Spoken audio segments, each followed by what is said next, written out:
It's great to be here. Thanks for having me. Yeah, man. Thanks for making the trip. We got a lot of stuff to talk about. A ton of shit to talk about. What have I got myself into? First of all, I want to say I was super impressed with your podcast on Joe Rogan with Graham. I thought you were extremely reasonable. I thought some of the evidence that you came with was incredible. I thought that you did a great job of filling in the blanks with a lot of the stuff that Graham wasn't sure. You know, Graham was bringing a lot of points up and talking about a lot of his research, and you were doing a fantastic job filling in the gaps for him. Mm-hmm. Because it's obvious that you've spent your life in archaeology doing the work, hands-on, eating the gruel, as you say. The bones. You know, not just looking at the fascinating stuff, but also doing the boring shit too, right? Like doing the hard work. And I understand your perspective when it comes to people like Graham, somebody who comes up, who's sort of doing this as a fun thing and writes a bunch of books about it, and he's looking into it and getting all this attention for it, making all this money from it. And no one's paying attention to the guy who spent his whole life in the dirt, you know, knees deep in the mud, digging up all these bones and doing all this research. So that being said, I understand your perspective of it.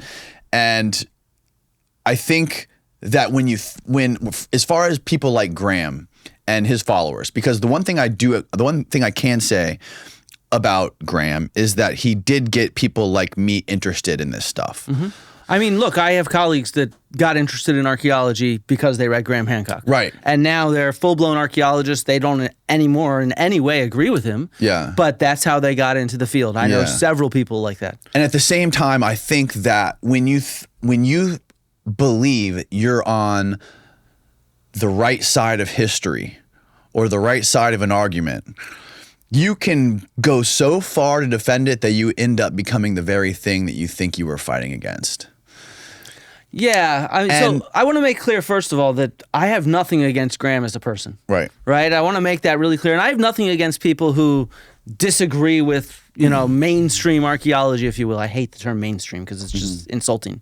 But I have nothing against people that disagree with archaeologists and have fun thinking about the ancient world in a variety of different ways, whether they're just hanging out, drinking a beer, or getting stoned and saying, ooh, could aliens have done this or something like that. There's nothing wrong with that, right? Right. But part of the issue when an idea gets really popular, like, say, some of Graham's books on, you know, fingerprints of the gods and stuff like that. I mean, even today, if you go on Amazon.com and you look up bestsellers in the field of archaeology, his book is almost always there, often at the top, sometimes usually in the top 10. And so what that leads to, and like I started getting on social media, 6 years ago, and you get swarmed with questions about this. Yeah. And look, I as you said, I'm knee deep in the evidence. I'm going to give the honest perspective from that evidence. Yeah. That's what I'm here to do. Right. You know, like I'm here to tell you honestly what the evidence says.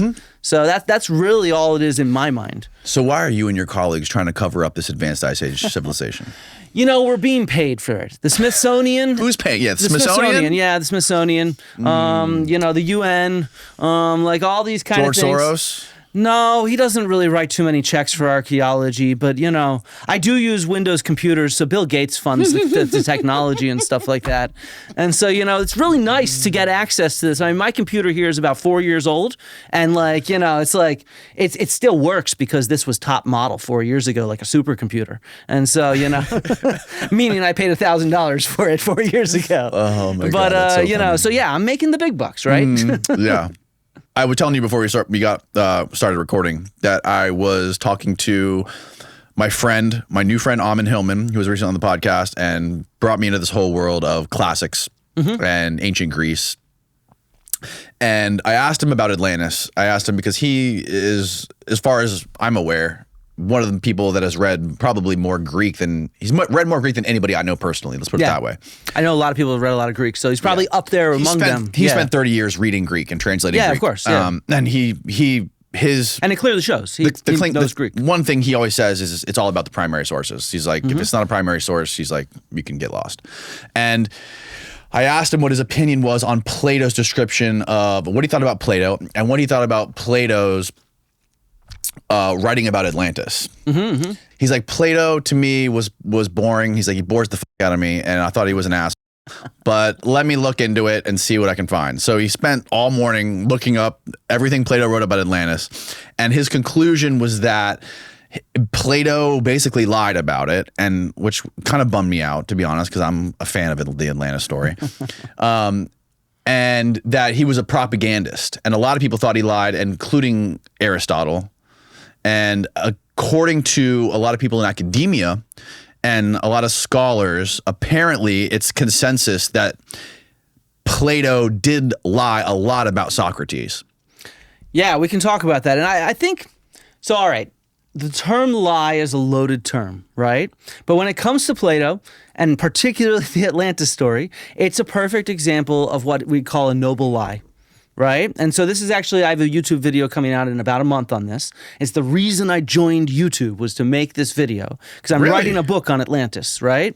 And so so my goal here is everybody's interested in Atlantis right now. It's all over YouTube. It's all over the internet. It's all over what people are talking about. And so let's take an actual scholarly perspective on it. And like Ammon, I have experience reading ancient Greek. I've not read nearly as much as him because I focus on archaeology.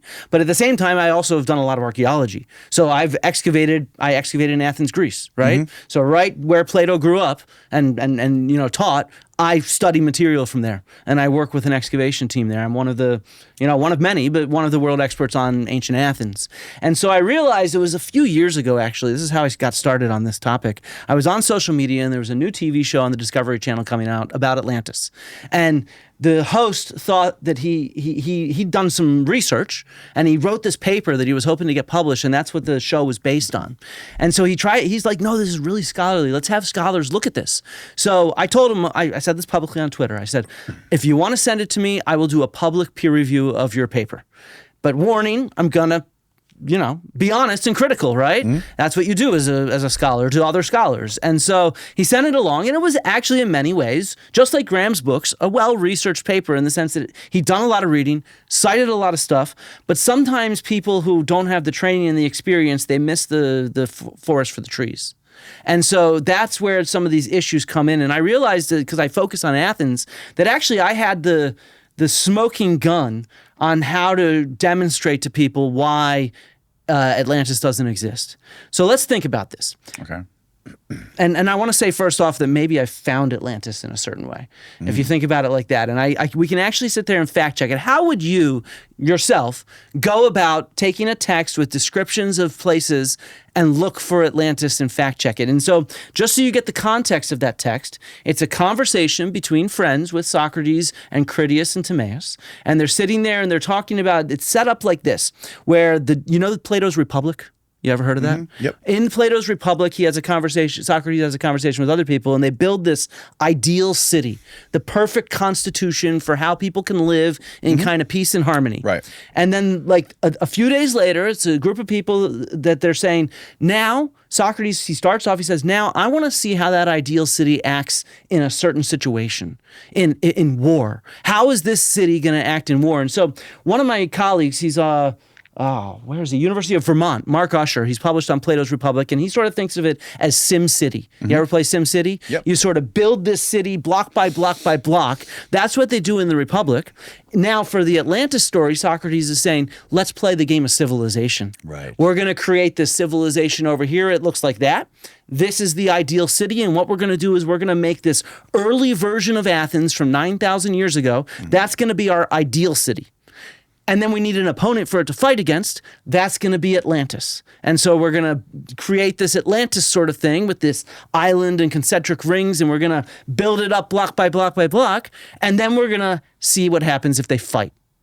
And that's what the story is, right? That's the whole war between Athens and Atlantis. And that's what the entire thing is about. That's, if you go and read the Plato from cover to cover, that's what it is. And so how would you actually fact check this as a true or false story? Well, going back to Atlanta, like what his evidence was for the story of Atlantis, it was that allegedly Solon, right? We can talk about that too. Solon, but let's not go there yet. Okay. Let's not go there yet. Well, that's a different topic, and I have stuff ready on that as well. Okay. But let's first think, how would you actually go and fact check a war between Athens and Atlantis? you would have to go look for evidence of dead people? Maybe. Where would you look, though?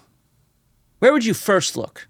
You would look somewhere between Atlantis and wherever the description of Atlantis apparently was, and where Athens is, right? But what do we know? What can we start with? If you want to fact check something and ground truth it, archaeologists work from the known to the unknown, right? Okay. So if we're saying there's a war between Athens and Atlantis, what do we want to look for? We want to first look at Athens. Does Plato's description of Athens actually match up with what we know of Athens? Because we've done a lot of work in Athens. People have been excavating there for 200 years. We have dozens, hundreds, maybe even thousands, I'm not sure, I'd have to count, but we have hundreds of historical sources for Athens, and thousands if we include inscriptions, we include art, we include all this kind of stuff of Athens, and we have millions and millions of pottery fragments and sculptural fragments, houses that stretch back 5,000 years. Guess what they don't do? They don't stretch back 9,000 years, though. Nobody lived in Athens 9,000 years ago. So, for him to say there was a city there 9,000 years ago, no way. There wasn't anybody there. There's literally nothing there. And you say, oh, well, maybe archaeologists haven't dug enough. Well, you do realize that the Athenian Acropolis, here, let me pull up my screen if you don't mind. Mm-hmm. This is the Athenian Acropolis. This is what everybody thinks of when you think about Athens, right? Yes. And so you pull it up. This has been excavated to bedrock. You can't dig down any further. It's been fully excavated. And if you sort of look off down to the left, this is where the... Wait, yeah, I'm looking the right way. Down to the left is the Athenian Agora. It's right sort of here. This is where the Americans excavate. Yeah. Further off this way, the Germans excavate. The Greeks excavate every single time there's construction going on. Everywhere around Athens, there's been hundreds of different archaeological excavations, and we're always trying to go down until there's no more human material there, until bedrock, if you see what I mean. Okay. And there might be practical reasons we can't. It's dangerous to go too low or something like that. But when we can, and that's a lot of times, we dig down as far as we can until there is no human material left. And then we keep digging to test that there's nothing underneath that, right? And so we can actually check Plato. Does he get stuff right about Athens? And the answer is no, he does not. Not only is the chronology of it wrong, so there's nobody here 9,000 years ago. So this is when he's writing about it in Republic, you're saying? No, he's writing about it in the Atlantis story, in the Timaeus Critias. In the Timaeus Critias? Yeah. So he's writing about a hypothetical war between Atlantis and... Athens. And he spends about half of the Critias describing this early Athens, and then the next half of the Critias describing early Atlantis. Okay. And everybody goes and takes the descriptions of Atlantis, round, circular island and stuff like that, and they're like, oh, there's something round over here. That might be Atlantis. But dude, there's a bazillion round things. You know what I mean? Yeah. Like, you can't confirm one thing is Atlantis or not. So what you're saying is that when he's talking about a war between Atlantis and Athens, this is involved in his sort of noble lie to create a society? Yes, it's involved. No, I wouldn't call that a noble lie. It's involved in his way of demonstrating the right way of creating a government. And so Athens in this story is the ideal city. It has all the virtues, all the goodness of what they described in the Republic, while Atlantis is actually the bad guys. It's kind of, it's funny because today we have this conception that Atlantis was hyper-civilized, advanced, and stuff like that. That's not according to Plato. According to Plato, this is a dystopia. It's a bad place to be. And so, it had too much wealth. It was corrupted. And that's why it fell. So was the idea that he wanted to paint some sort of an enemy?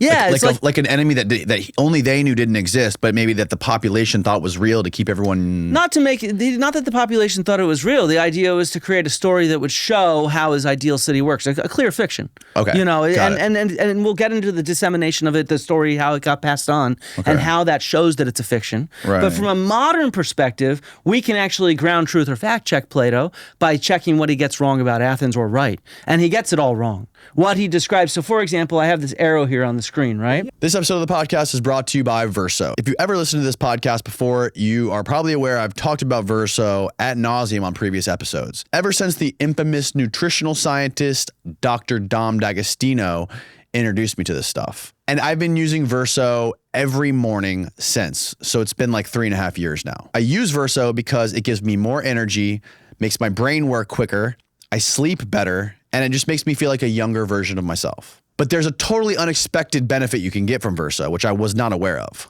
and that's weight loss. But cell being by Verso isn't just about slowing down the aging process. It's packed with research-backed ingredients that also promote fat loss.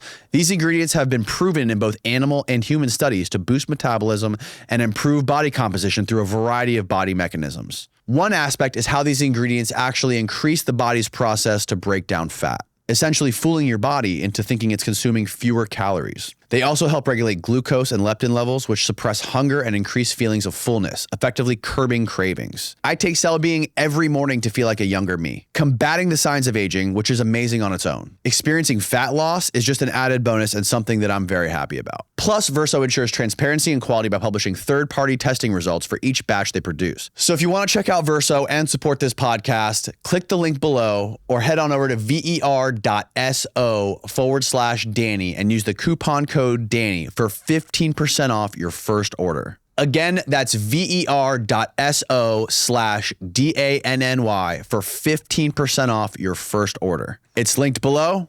Now back to the show. But he had all these ideas on how he wanted to shape society. Yes. And like re-engineer society. And that's a philosophical question rather than a material question, right? It wasn't like we need to innovate new technology. That was like we need to understand how to educate people. That's what a lot of it was around. We want the philosophers to rule rather than the warriors, for example. We live in a society today where the philosophers don't rule, and that's part of the problem. So he had this idea in the Republic of the philosopher kings. That's who's supposed to rule to create a just society that educates people and sort of and the knights were below them. And he was very into censorship. They have a long discussion in the Republic. He wanted to get rid of Homer. But yeah, exactly. Yeah, that's a good point. That's in the section on the noble lie. He wanted to get rid of a lot of different myths because he thought that like even if those myths are true, they teach bad morals. So we should instead only have myths that teach people how to behave correctly. That was like, I compare this to Santa Claus. It's sort of like, you have your kids, you're raising your children around Christmas time, and you sort of say, you got to be good so you get presents from Santa Claus, right? And that's how Plato saw education. Right? That was his way of seeing education, was to teach good behavior through the stories that you tell. And so, so like here you can see, if you just want to like look at this materially, you see how there's the Athenian Acropolis right here.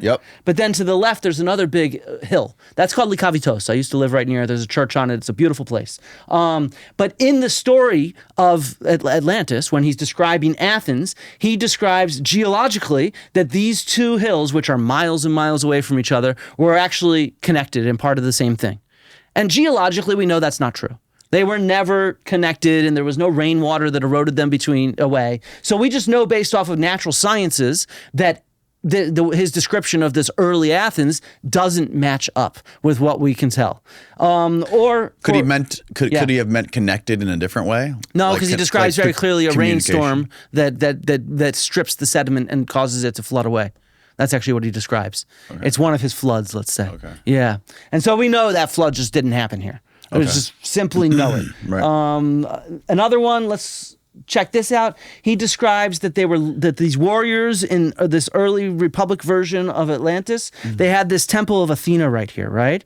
And it's really cool. Do you see the outline of that temple there? There's like small walls that are not a major building there, right where the arrow's pointing in the middle of. That's called the Old Temple to Athena. And it's the most important building on the Athenian Acropolis, despite the fact that it's ruined. And so what it was ruined by the Persians when they invaded in 480 BC. And we know really well from dozens of historical sources and the archaeological evidence from the excavations that happened in the early 20th, late 19th century. They're called the Dorpfeld Foundations today after Wilhelm Dorpfeld, the archaeologist that described them. And so we actually know when it dates to. And guess what? It was built around the time Solon was around. So, it was not built, 9,000 years earlier. In fact, it was built right when Solon lived. The late 7th century, early 6th century, we have I should have put some in here, we have the sculptures from it, right? And in fact, you can still see the paint on the sculptures. We can Google it and look it up if you want. Because they're really friggin' cool. People don't really realize that paint is on, all these marble things were painted. This is what's called the Bluebeard sculpture. This is the sculpture. It's named after the blue beards these guys have. And so my point is that all this marble that we see from the ancient world is mostly painted. And the only time we see it, in this case, the temple was knocked down by the Persians and it was buried rapidly. So therefore it was protected by being buried. Oh, okay. And so that's why the paint is still on it. And if you go to Athens today, it's in the Acropolis Museum. They have a whole section on painted sculpture and all this painted sculpture they found, so you can see the past like how you should see it. Right. We see it as this bare white marble. No, it was actually really colorful. Really, really colorful. This is faded, of course, but if you were to reconstruct it, it would almost look like Vegas. You know, like when we look at this picture, we see this bare white marble. No, it would all be very colorfully painted like Vegas, like very garish. And so, you know, when Plato's describing this temple, dude, this is the most famous structure. So the Athenians very consciously, because it was their most sacred temple to Athena, and they're named after Athena, and the Acropolis is Athena's rock, after the Persians destroyed the city, they specifically did not build anything over the foundations of this temple. They left it visible as a reminder of that destruction by the Persians. And so it was always visible through antiquity. It's something everybody knew really well. It was part of your education as an Athenian, what this temple was. And what it signified, you know, what it meant in terms of the city, the foundation of the city as the city of Athens, and the destruction by the Persians, which also then shows how Athens ended up beating the Persians, which led to its glory days, right? So that's like a major component of Athenian history. So if Plato is getting that wrong, his audience, who are Athenians, are going to know that immediately. They're going to be like, no, the Archaeos Neos, the old temple, that's right there. I know all about it. So everybody who read that story and who was an Athenian, it was the people he knew, the people he was talking to and whatnot, they would immediately know this is not a true story. Right. Because they know the real history of that temple, which was only a few generations before them at the time Plato lived. So, you know, it's not that long. It's within living history, right? And so, you know, this is really well understood. So, you know, we can go and ground truth Athens and demonstrate that that's not right. So if we can't trust the details about Plato's Athens from the same story, right, why would we trust the details about Plato's Atlantis as being anything worth checking for? So that's what I mean by ground truthing or fact checking. And we do this all the time in archaeology. We're always ground truthing our evidence. You know, like think about it. You're out in a field with, let's say, a metal detector. We don't usually use metal detectors. We might use ground penetrating radar or something like that. You're trying to understand what's underneath there. You get a ping. Ping, ping, ping, ping, ping. Are you going to assume there's necessarily treasure there and just walk away and say, hey, we got treasure? Cool, I got a ping on my metal detector. Or are you going to test that? You're going to test that, right? You're going to actually excavate that carefully and understand what's there. So you're not just going to assume something. This is what we do as archaeologists. Everything we do is from the known to the unknown. When we're digging a new layer of sediment, a new layer pops up, we don't just jump to the other side of the trench and assume it's going to show up there. We peel back that layer until it's fully exposed. Same thing with a bit of a wall. We find a bit of a wall. We don't just start digging somewhere else. No, we expose the entire wall carefully from the known to the unknown. And so that's what we do as archaeologists. And so this is how an archaeologist would look at this sort of Atlantis story, right? Now, if you want to think about it how a philosopher would look at the Atlantis story. Actually, before I go on, let me go back a couple. Why is my computer being weird? Should we talk about Solon? Yeah, that's what I want to get to. But the origin of this Atlantis so let's story. get to that. And I have that right here as a slide. So look. Okay. So yeah, we already covered this. They start off the story by summarizing yesterday's conversation about the Republic, and then they say, here's the direct quotes from Socrates. He's like, I'd like to hear from someone an account of our city, the Republic city, contending against others in a typical intercity contest. I'd like to hear how it does itself proud as it goes to war, and how in wartime its citizens display qualities appropriate to education, upbringing, military, da-da-da-da. That's the whole setup, right, that Socrates asks for. So then this guy Critias shows up and he's like, I'm going to tell you a fully true story, though. And, you know, it's this sort of rhetorical thing. Can you punch in on that, like zoom in on it a little bit? Or? Yeah, well, so this is actually the title of an article by a guy who's analyzed this. But he sort of says, I'm going to tell you a fully true story. And, you know, have you ever watched a movie where the start of the movie is like, everything in this story is 100% true, right? Do you immediately think that every single little detail in that movie is 100% true? Right, no. No, not at all. Like, that's just, it's who accuses, excuses first, right? You know, so it's like, so that's this rhetorical thing. So then you think about, where does this story come from? And so Critias says, I heard it from my grandfather when I was 10 years old and my grandfather was 90 years old. He heard it from his father, who heard it from Solon, who went to Egypt and talked to a priest who said that he had read texts that dated from 8,000 years ago about a story that dates to 9,000 years ago. So here we can have it all in reverse.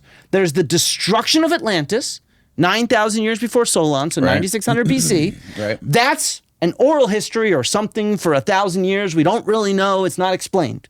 Then it's written down by Egyptians 1,000 years later than that. And there's no actual writing at this time in Egypt, by the way. We have no writing from Egypt till 4,000 years before Solon, 3,000 years before Solon. So that's a red flag to modern scholars. There's no writing in Egypt that early. In fact, there's no writing anywhere in the world that early. Then the priest read the record. Years pass. He tells it by memory to Solon without consulting the written records, and even says, I'm not consulting the written records. But there are no written records, though. That's what I'm saying. Yeah. Okay. But this is just a story. This is the fictional story. That's what he's saying. Then Solon tells his relative Dropides, who then tells it to his son Critias the Elder, who at the age of 90, Critias the Elder tells it to his 10-year-old grandson, Critias the Younger. Then Critias the Younger tells it to Socrates. Then 50 years later, Plato writes down the story. Is this a really secure? But we don't even know that. Like, did Plato actually say he got this from Socrates? Didn't he say he got it from Solon? No. Plato is never there in his stories. He's never a character. He's mentioned briefly in the trial of Socrates, where he's one of the people that helped post bail or whatever for Socrates, and then he's mentioned briefly in one of the conversations that happens like the night before Socrates dies, and there it's mentioned that he's sick and that's why he's not present for the conversation. But other than that, Plato is never a character in his own stories. And no people really believe that his stories are all true either. They're and we don't conversations. even know this is Egyptian. Apparently, it was an Egyptian priestess or something like that. No, not priest. It was. I thought it was a woman. No. I don't think there's any evidence that this person even existed. We don't have a name. We don't know a name. We don't know anything about them. We don't have a name or anything. Yeah. So if you want to do the math, this was apparently Atlantis existed 12,000 years ago, something like that. Oh, from us it would be like 11,500. 11,500 years ago, right? And Homer doesn't talk about it at all. Nobody in antiquity ever talks about it at all until Plato. And then Steve, can you pull up those two texts or those two the text from Ammon, the text message? He talks about a historian in the first century who wrote about it. Just go to the text thread. Yeah, there you go. Can you punch in on that? So this is when I was texting. There's a good reason Plato is not... And yeah, that's actually another really good point. Go back to Plato is not a historian. He's a philosopher. His goal with all of his dialogues is to make philosophy, not history. Right. He said Plato's a goddamn liar. He is we'll get into that in a second. He's making up sources. And that's the title of my YouTube video. Is Plato a lying liar? Using Solon and fake Egyptian sources. Typical. Plato is a huge douche. I'll call you when I'm finished. There is a good reason Plato is not considered a historian. He fakes his sources. And then Ammon goes on to show me some sources. Go to the next thread with Ammon, or the next text screenshot. There you go. Here's Plato in Critias admits he's got no written sources from the Egyptians. This is why nobody in antiquity writes Atlantis into the histories. Greeks were very anal about written sources and quotes. Because of the above statements in Critias, other Greeks didn't take Atlantis seriously. Herodotus, a real historian, only mentions the name as part of his Mediterranean Sea geography. Why? No sources. There are no written records of an empire that controlled all of the Western Mediterranean from Athens to Etruria. Nobody in antiquity believed Plato's bullshit. This is why I hate Plato. The following is Strabos. He points out that people know Plato is making Atlantis up. He appears to quote Aristotle saying Plato made it up and was full of it. He doesn't mention Aristotle by name, but they think that Aristotle wrote that. There's scholars that have talked about that. And that's the source that he's talking about right there. Yeah.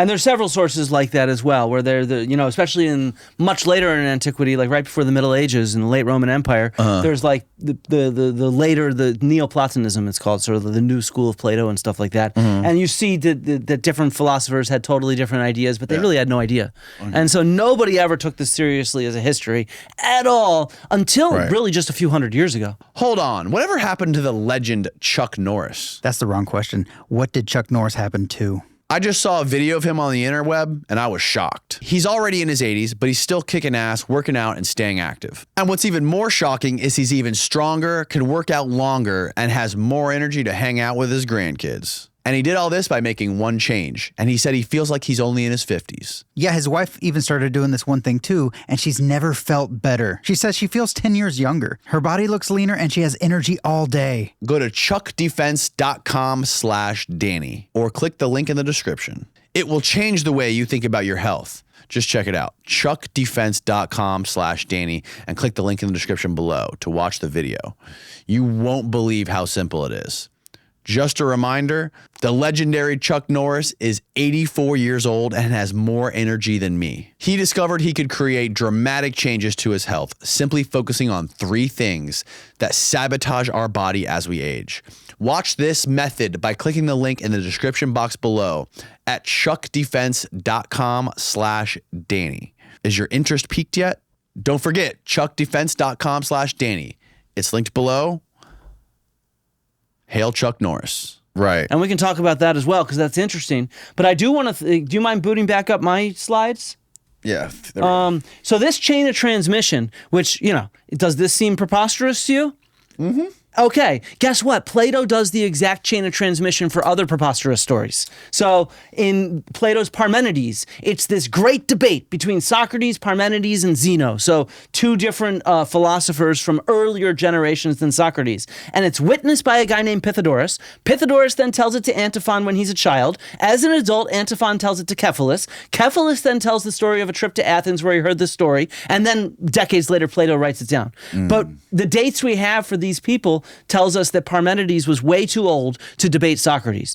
Parmenides would have been something like 100 years old and Socrates would have been like 15. Right. And so it's just like, we do not think this debate ever happened. It's philosophy. It's for Plato to explain how different philosophical schools of thought would argue against one another, right? Because that's how dialogues work. And that's one of Plato's geniuses. I actually disagree with Ammon. I think that Plato is a brilliant scholar, or not a scholar, he's a brilliant storyteller, because he just writes these arguments with people arguing with one another, and he also gets to hide his own point of view, therefore, because his point of view is never there. It's just his characters that are speaking, right? And you can see this again. You ever heard of Plato's Symposium? Yes. That's a famous one. Yep. And so in this Plato's Symposium, there's this story about the birth of love, the goddess love. And Diotima tells the story to Socrates when he's a young man.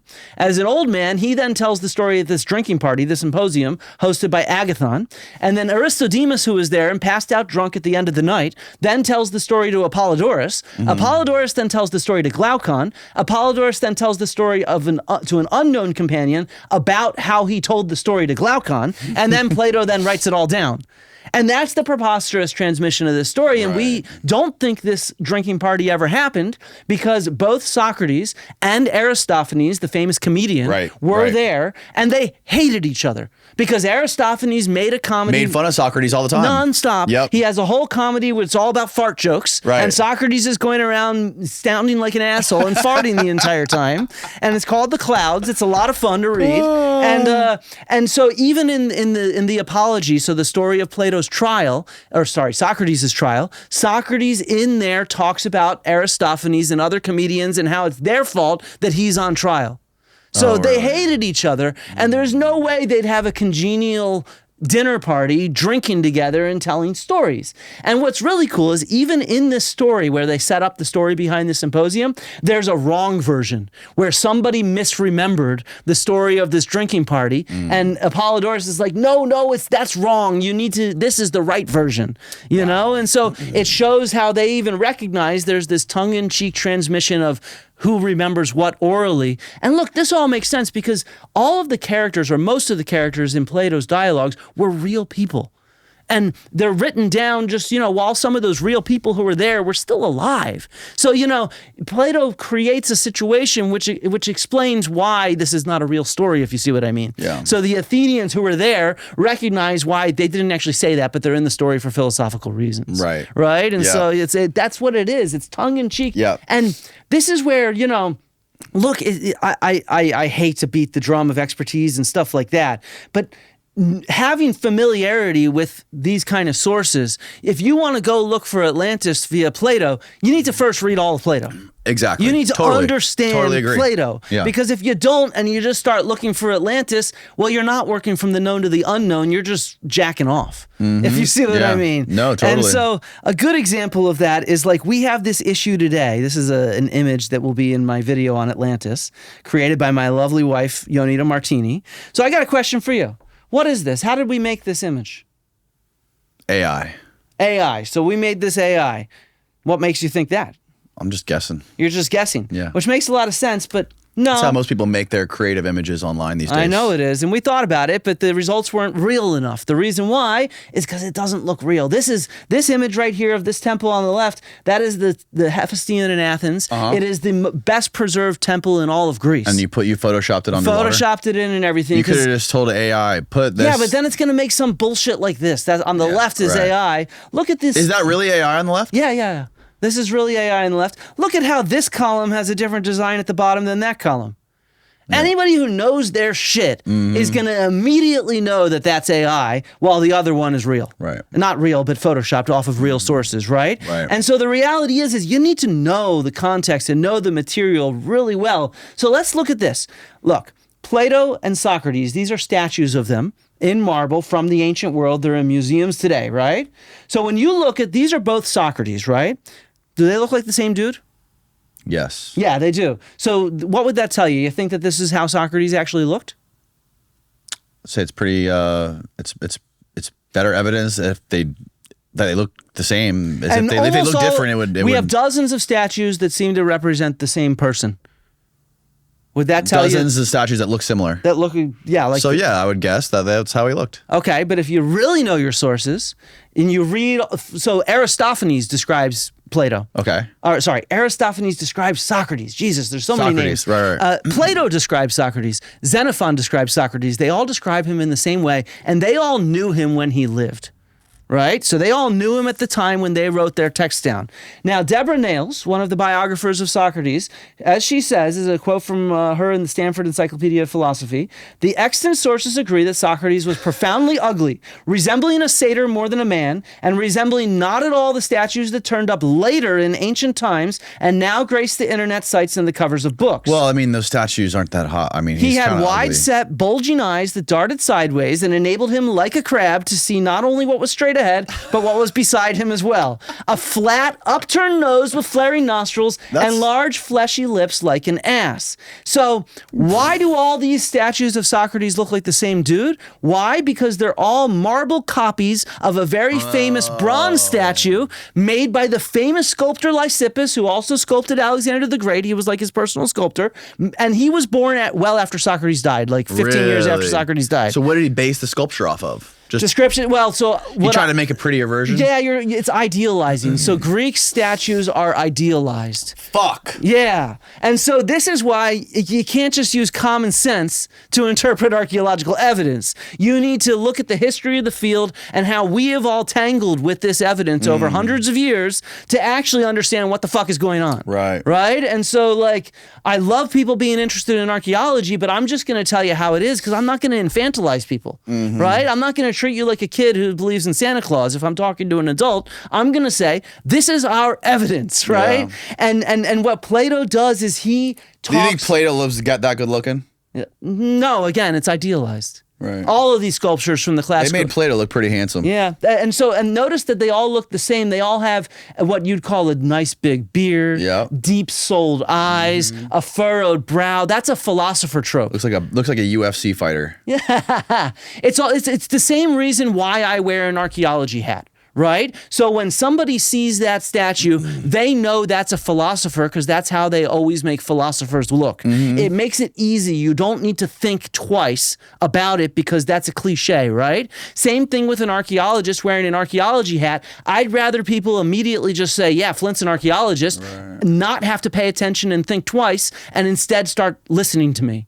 Right? And so you want to use cliches sometimes so that the brain doesn't want to get complicated by stuff. That's why comic book heroes all look the same.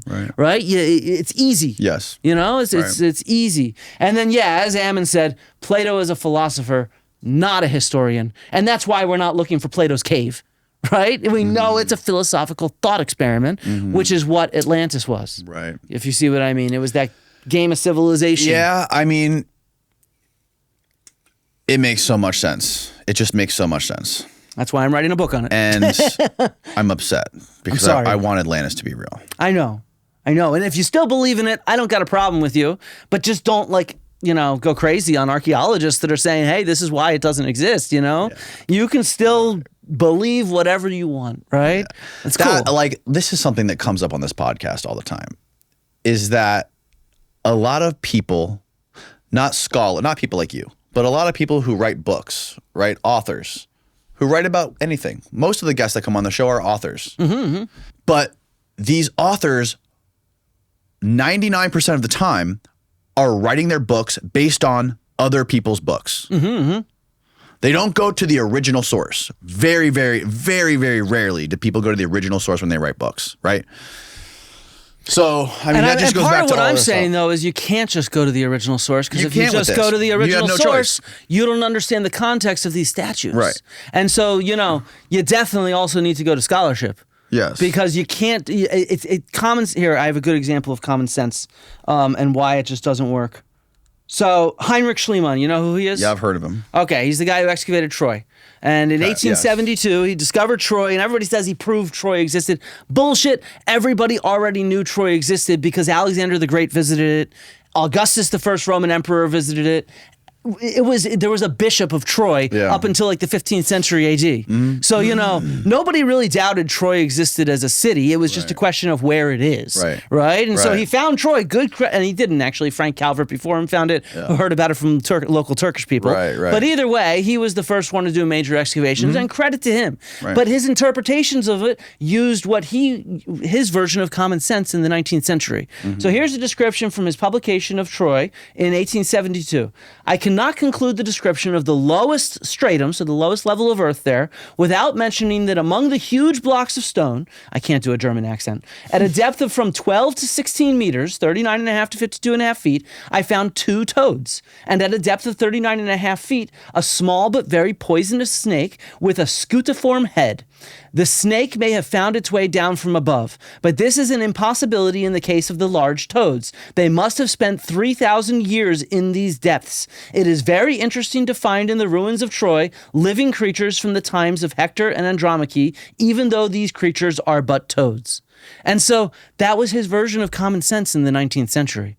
This made sense in the 19th century without a good understanding of biology of how long toads live, right? Wow. And so, we cannot just go and interpret stuff with common sense. There's a whole history of the field and how to interpret this stuff. And it doesn't mean we're fossilized in our ways. We're constantly reinterpreting the past with new studies, but it's in an incremental level. Right? It's not like we throw out the baby with the bathwater. And it's this kind of stuff that shows why we can't just use common sense. We have to understand the history of how everybody has talked about things like Plato or Athens or Atlantis or Troy and Schliemann and stuff like that. Without that background knowledge, you're just lost. And you're fantasizing is the wrong word, but you're using common sense is the right way to put it. And common sense is not the same thing as, using scholarship, if you see what I mean. No, yeah. I totally understand what you're saying. And then, it comes to just where we are right now in the world too, and how we're evolving. This story has been the story of Atlantis since Plato wrote it, which was, so the original source was full of shit. But since then, people have just compiled and piled and piled on it. And it's just been this game of telephone ever since he started. Then people started making money off of it and writing books about it. And then here comes the internet. Now people are making videos about it, making documentaries about it. And people don't want to do the hard work. They just want to make money off of it. And it's fun to talk about. People are obsessed with the unknown and what they don't understand. It's the same thing with UFOs and with aliens and all this stuff. People just, there's something about the human mind that is gravitated towards the unexplainable. Yes, you're exactly right. And you're right, it's like a game of telephone. And we can actually trace that with Atlantis. So basically, most people didn't really believe much in Atlantis until they discovered the Americas. As soon as people discovered the Americas, people in the 15th and 16th centuries were like, whoa, let's rethink Atlantis, right? Maybe this is what Plato's talking about, right? And so it started off, though, still as fiction. So Sir Francis Bacon, you've probably heard of him. He wrote the book, The New Atlantis, in the early 16th century. And this is the first time where there's a story about survivors. Plato doesn't have any survivors. The Zeus destroys Atlantis, everybody dies, you know? But in this fictional book, it's totally a fictional book. He didn't mean it in any way as nonfiction. There's European sailors that are in the Pacific, and they find this island of refugees from Atlantis who have advanced technology and a new way of learning. It's at this, they have their capital is called New Ben Salem, and they have this whole way of, it's even sort of modeled off of Plato because it's meant to show how to do education. And our modern university system, in many ways, is based off of Francis Bacon's New Atlantis. Really? The way that it's modeled with different departments and different things, the first sort of description of that inspired the modern university system comes from this text, which of course comes from Plato's Atlantis, and was very intentionally fictional. But after he creates this fictional story, over the next 100, 200, 300 years, it starts being picked up and written about as nonfiction. And so you see this, there's a Swedish author, Olof Rudbeck, who in the late 17th century describes Atlantis in Sweden. And then it all comes to a big head. There's a lot of people. There's like, Le Plongeon and other people. But the real text is this guy, Ignatius Donnelly, in the late 19th century, 1882 maybe, I think, if I'm remembering that right, published his book, Atlantis, the Antediluvian World.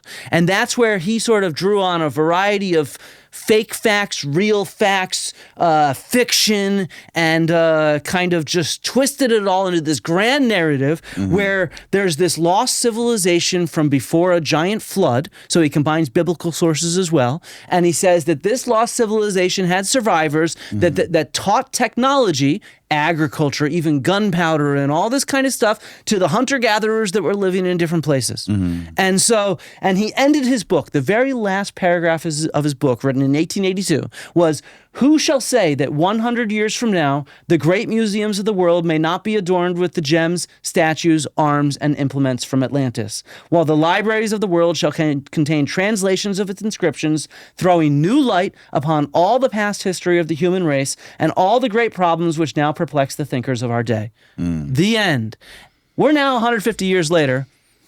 We got nothing in our museums. We got absolutely nothing. As Graham Hancock said, there's no archaeological evidence for Atlantis, for his civilization. And if you read this book and then read Fingerprints of the Gods, it's the same exact text. And I don't mean 100%. Graham Hancock updates it with some different things, but it's the exact same argument 100%. Graham Hancock's not the only one. Ignatius Donnelly was a bestseller in his time. You can even I do a lot of research into how this becomes popular. And Google has a database of words, right? And how often they're used. And the year that he publishes this book, everybody's talking about Atlantis from that year on for like decades. Right. And that's where all of our Atlantis stuff comes from. And Graham Hancock, look, he's honest. He gives credit. In his acknowledgments, he says, Ignatius Donnelly was my biggest inspiration for that book. Really? Oh, Okay. yeah. And he cites Ignatius Donnelly through there and everything. How many times have you read those books? Fingerprints of the Gods and I mean, I've read them all the way through once, and then Okay. I've gone into different sections at different points. got it. Yeah. Because you show those, you show blocks of paragraphs that he wrote. Yeah. Right, or where he sources, where he'll combine sentences from vastly different parts of the book. So he'll put like a sentence followed by from like one page of a source book, and then follow it up with a sentence from like 100 pages later. Yeah. That are completely out of context from each other. And it's even worse from that. Let me explain. So I can't believe this episode is brought to you by Manscaped, the global leader in men's lifestyle and grooming. The only thing smoother than your face after meeting the Chairman Pro electric foil shaver is the silky smooth skin of those little angelic cherubs painted on vault ceilings. I have always dreaded having to shave because I hate the clean shaven look, and I hate having to spend the time in the bathroom shaving under my neck, under my chin, and all those weird little crevices on my face because I always miss a spot, and my wife always makes fun of me. So when I threw away my old face trimmer and got the new Chairman, it's made my shaving experience so much more enjoyable. My favorite part is I don't have to shave it all the way down to the skin because I like to have a little bit of scruff, a little bit of stubble. So when I attach the stubble trimmer to the Chairman, it shaves my face to the perfect length so there's a little bit of stubble. So I no longer hate shaving my face. All right, so what makes the Chairman Pro stand out?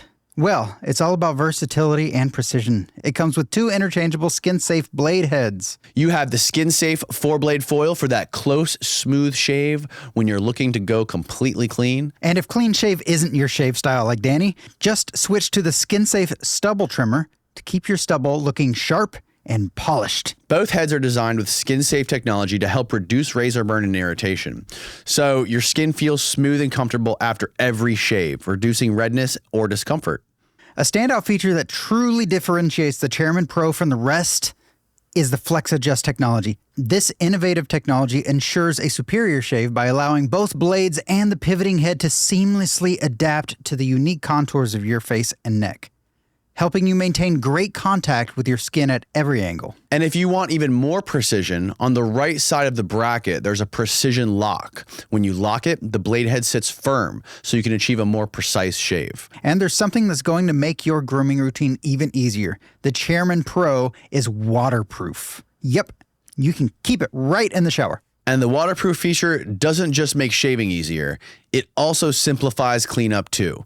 Just a quick rinse under the sink and you're all set. The Chairman Pro isn't just for daily shaves either. It is powerful enough to tackle up to 5-day growth, making it perfect whether you're shaving every day or just tidying up after a few days. And with up to 75 minutes of runtime on a single charge, you can take your time getting the perfect shave. It even has a travel lock to help make sure it doesn't accidentally turn on in your bag, and an LED spotlight to help you see every detail, ensuring nothing gets missed. Get the Chairman Pro today and experience a shave that is as smooth as you deserve. Get 20% off plus free shipping with the code DannyJones at manscaped.com.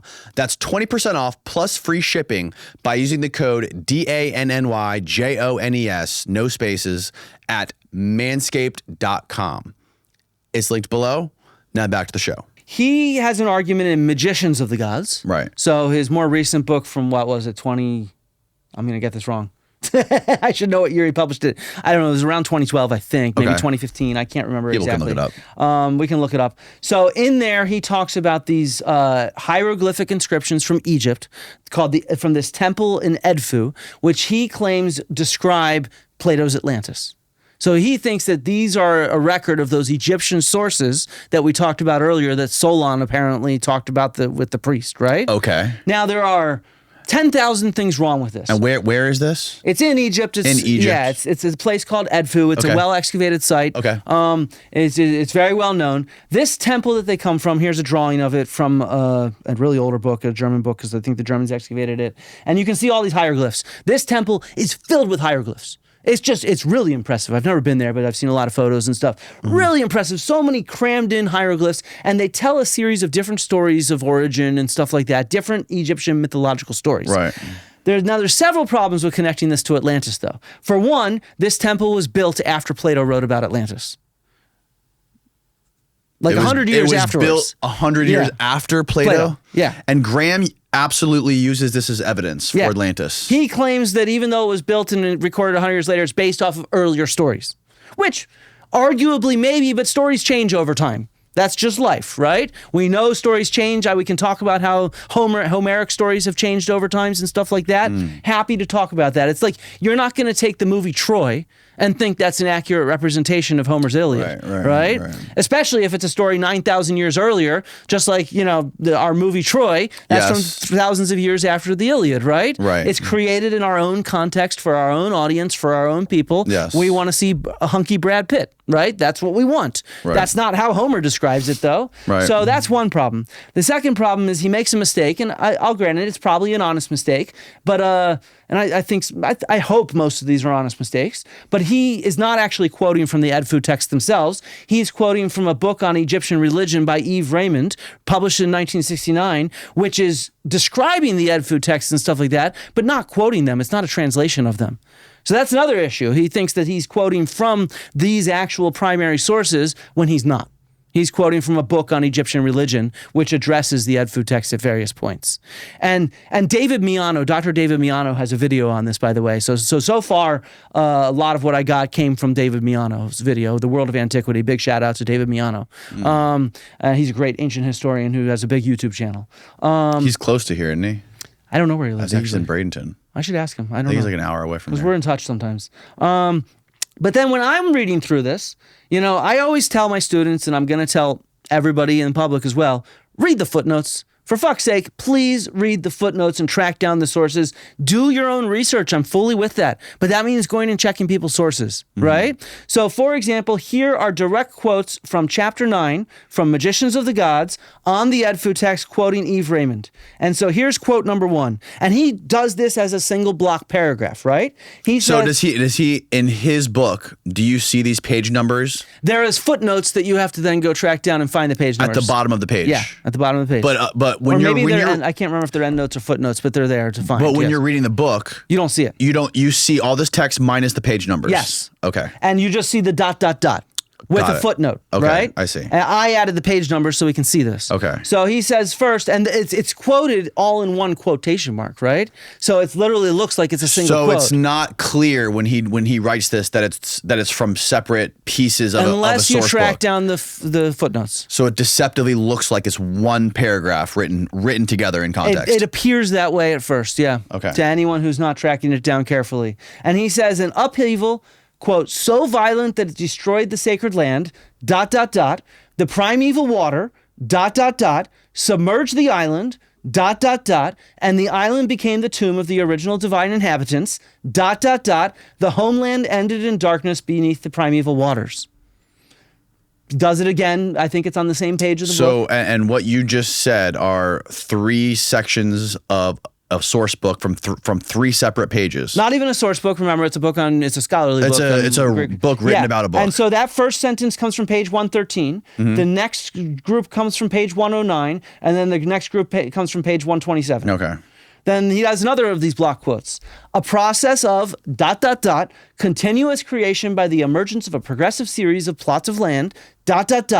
The creation of these ...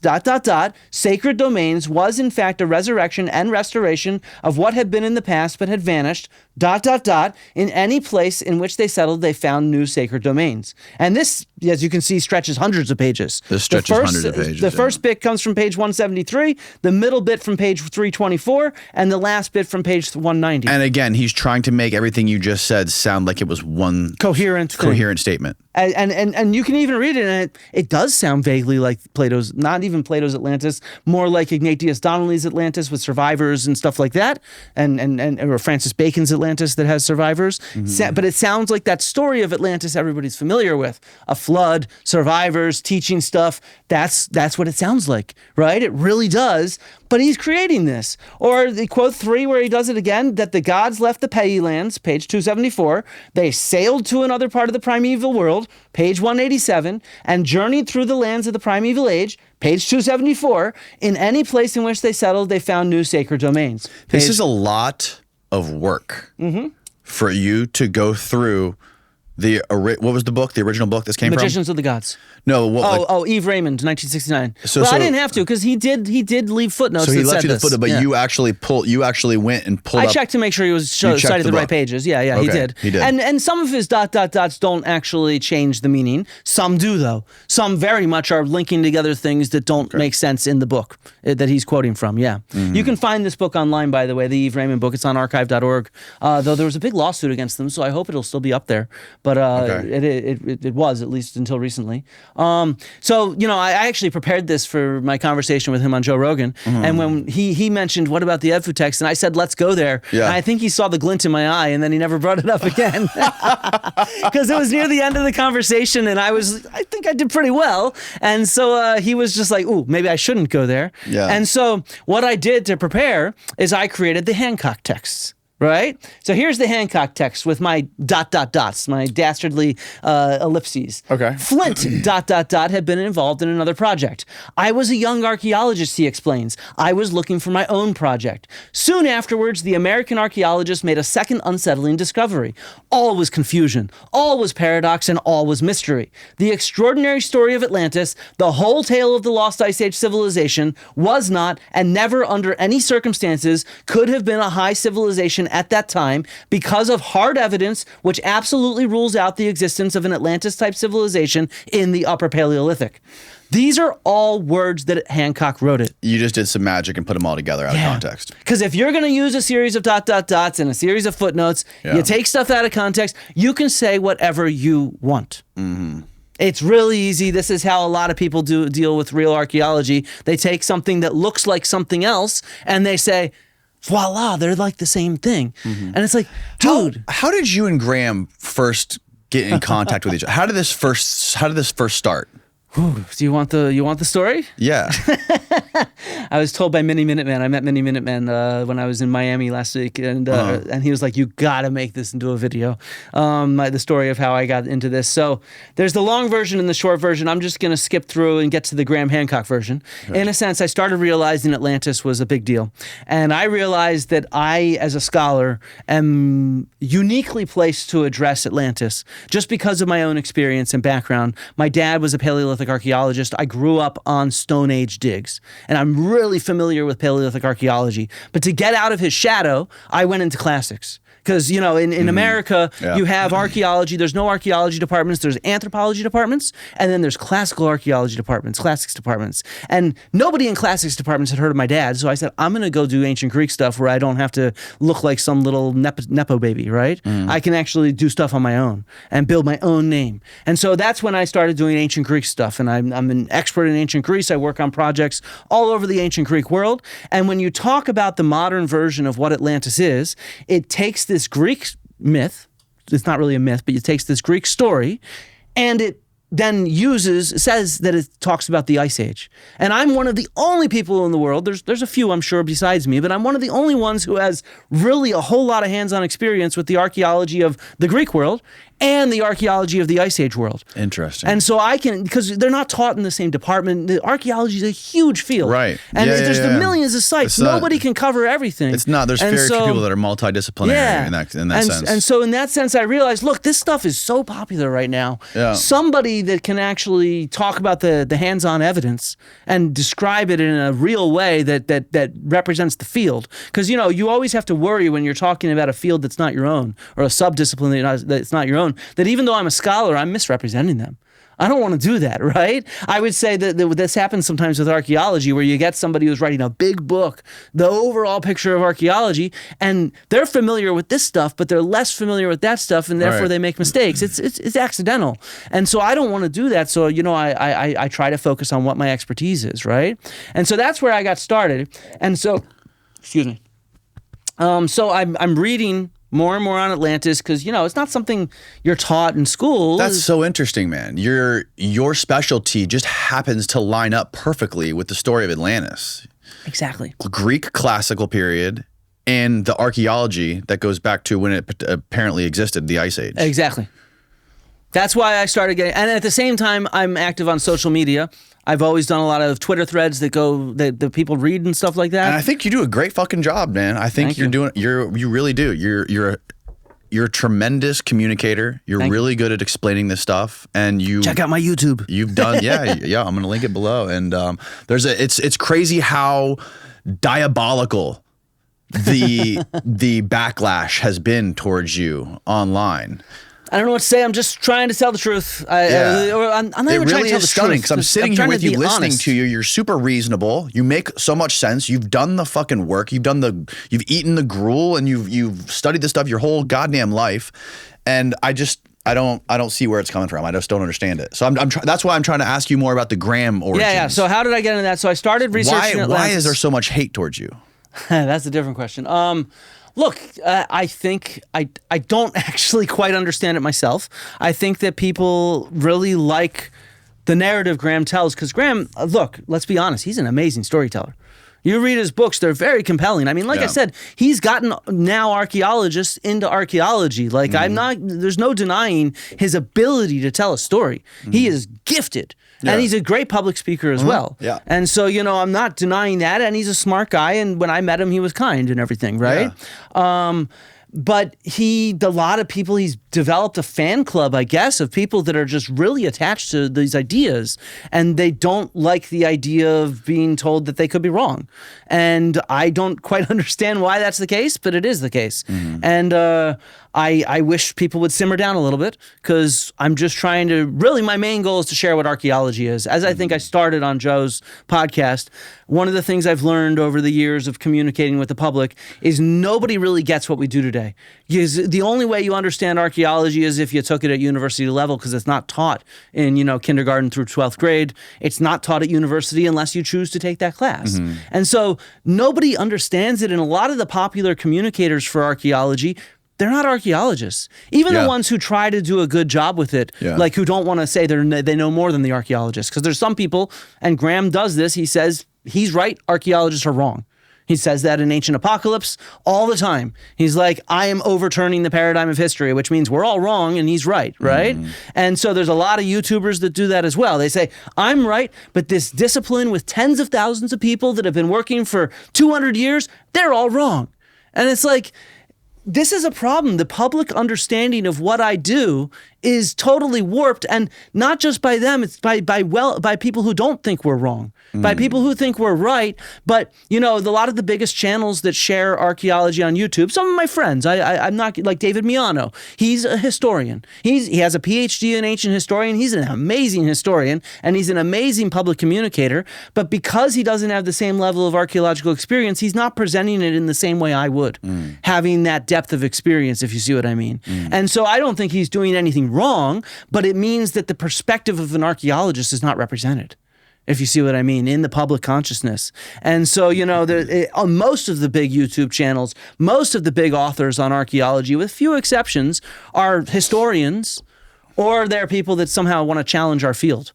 And so it's like, that's an issue. We need to have people that know the field really well, sharing it with the public. Eric Klein is one of several. Jennifer Raff, she has a great book on the peopling of the Americas. So there are real legit archaeologists that are doing big things and becoming famous for it. Bestsellers. They have lectures on YouTube. I have a video with Jennifer Raff coming out actually next week. Just had one with Eric Klein. And so, but my goal is to get an archaeological perspective out there, because archaeology is not history.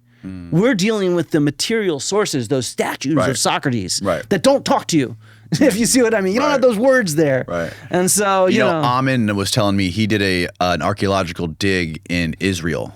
Yeah, I think he said Megiddo. Megiddo. Eric Klein worked there. He did not remember him, so really? I couldn't get any words on him. Yeah. Interesting. Eric Klein directed the project. He said that there was astrological zodiacs. There were zodiacs on the ceilings of the temples there. I have no idea. I've never been there.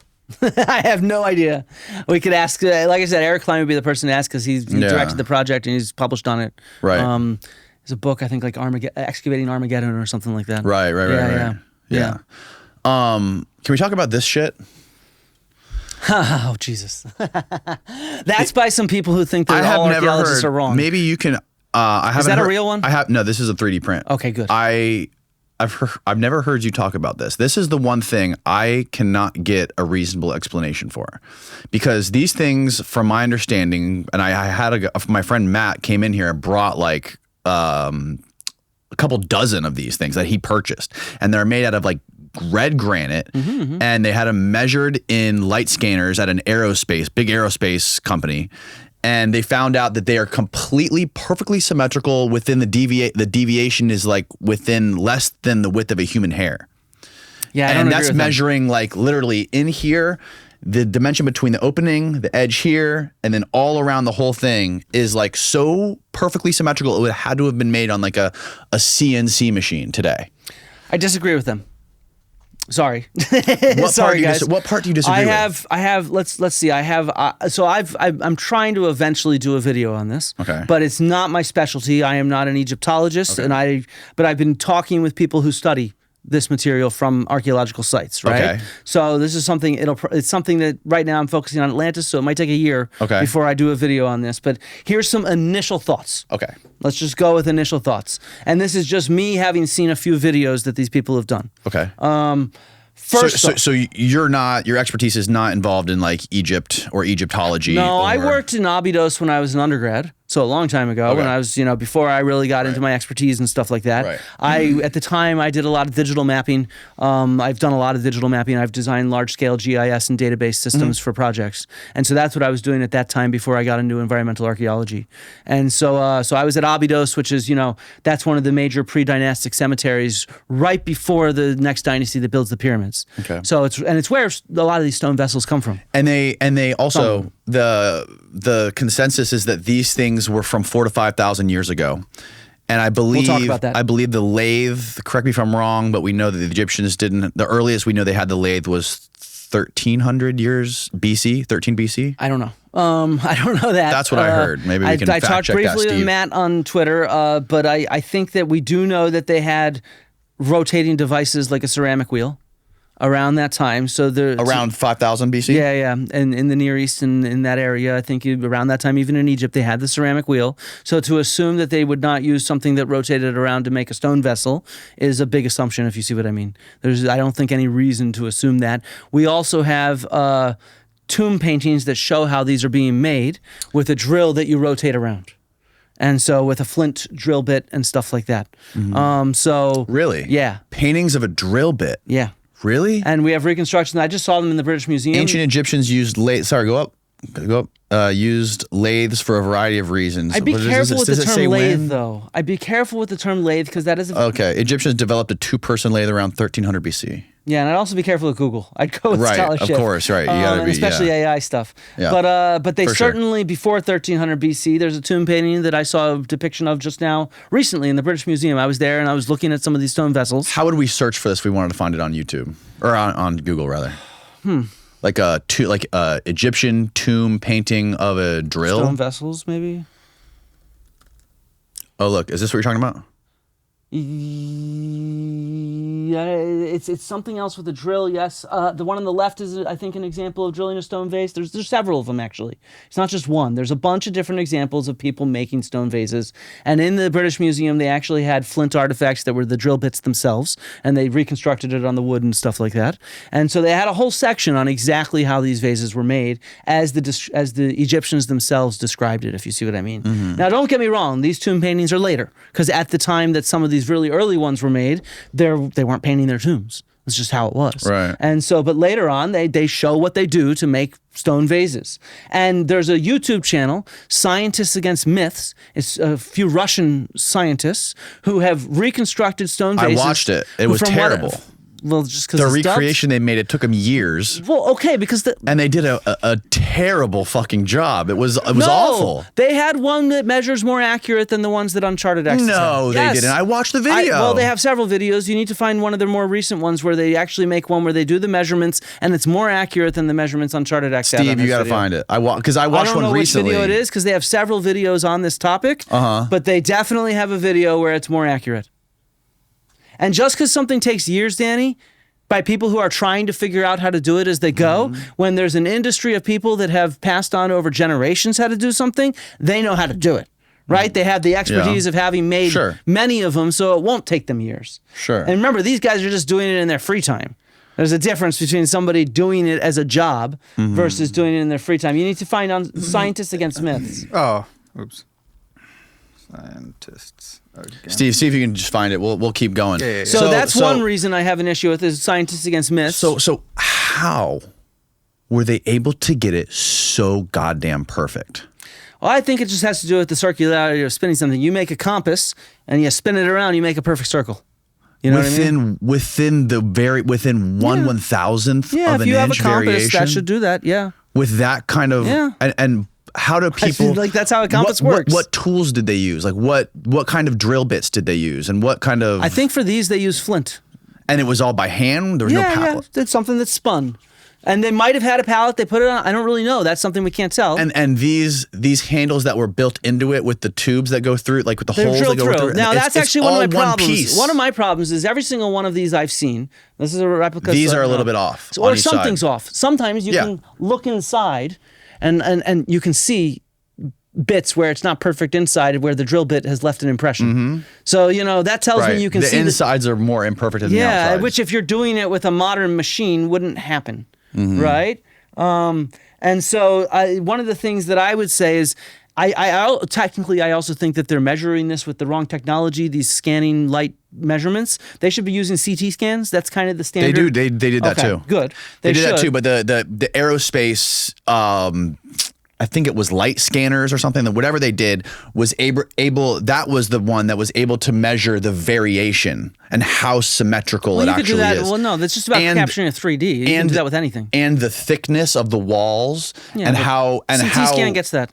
And how thick it is on this side versus that side. CT scan should do that even better. What a CT scan does is it shoots X-rays through it. A series of X-rays. Right. That's what computerized tomography, I think, is what it stands for. So it shoots a series of X-rays through something to get fully measured the inside, outside, down to the most precise measurements. Right. It is the state of the art for us doing kind of measurements in archaeology at precision levels. Okay. That is what I use. I know people that do this with animal bones. I know people that do it with pretty much everything, just to get tiny little anatomical differences to be able to see if a goat was moving up and down a mountain.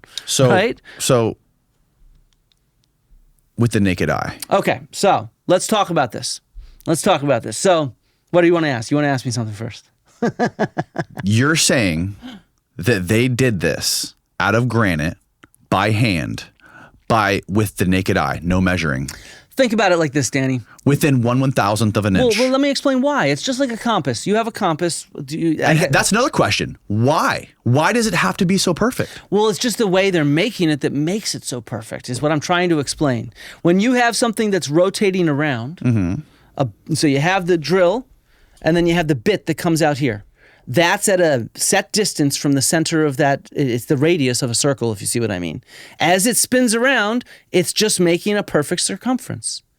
Just like how a compass works. You don't need high tech to do that. It's just the motion of creating it in a circular way that's going to naturally make it reasonably perfect, if you see what I mean. It's not like they're pounding at it. If you're pounding at it to make it, or you're jamming something in there to go tink, tink, tink, tink, like imagine like using like a pick, right? If you're doing that, making something perfect is going to be pretty much impossible. So is that what the conventional Egyptologists say about these? That they were made on circular bits, so a drill that's moving around circular. Circular drill bits. Yeah. But how did they open it up on the, I'm sorry, how did they open it up on the inside? Well, you put something in and then you attach it.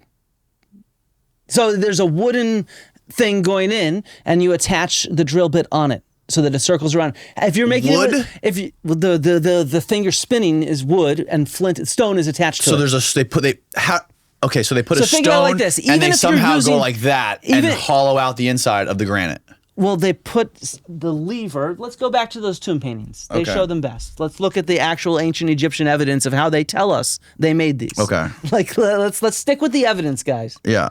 This is what I say. Go from the known to the unknown. Yeah, no, I totally understand what you're saying. Yeah. So it's something exactly like that. Yeah, I mean, that was the tool Well, in the how video. did they suck so bad at drawing, but they were so good at making... Oh, they didn't suck at drawing. Remember, these Come on, compared to this? Dude, they can do this, but that's what they're drawing. Art is not value judgments. But so that's the thing that comes down. You're spinning that around. At the bottom of that are these drill bits that are attached that rotate around. Okay. Right? Do you see what I mean? So that's a different kind of drill with a bow, and that lets you go back and forth with a bow to make it spin very quickly and effortlessly. So that's a bow drill right there. Oh, okay. Yeah, you see what I mean? Yeah, totally. So that's sort of how this kind of drilling technology, it's around for thousands of years. This is and not just in Egypt, elsewhere too. I would have to I would have to see somebody use this and create something like this that's this perfect. And to answer the question of how can you fit the bit in there, the same thing would be true if you made it on a machine. You still have to figure out how to get the thing in there. Of course. Yeah. Sure. So that's not an issue. We know that whether they made it on a machine or whether they did it by hand, they were able to get a damn drill bit in there that could go around in a circle to get it to work. Right?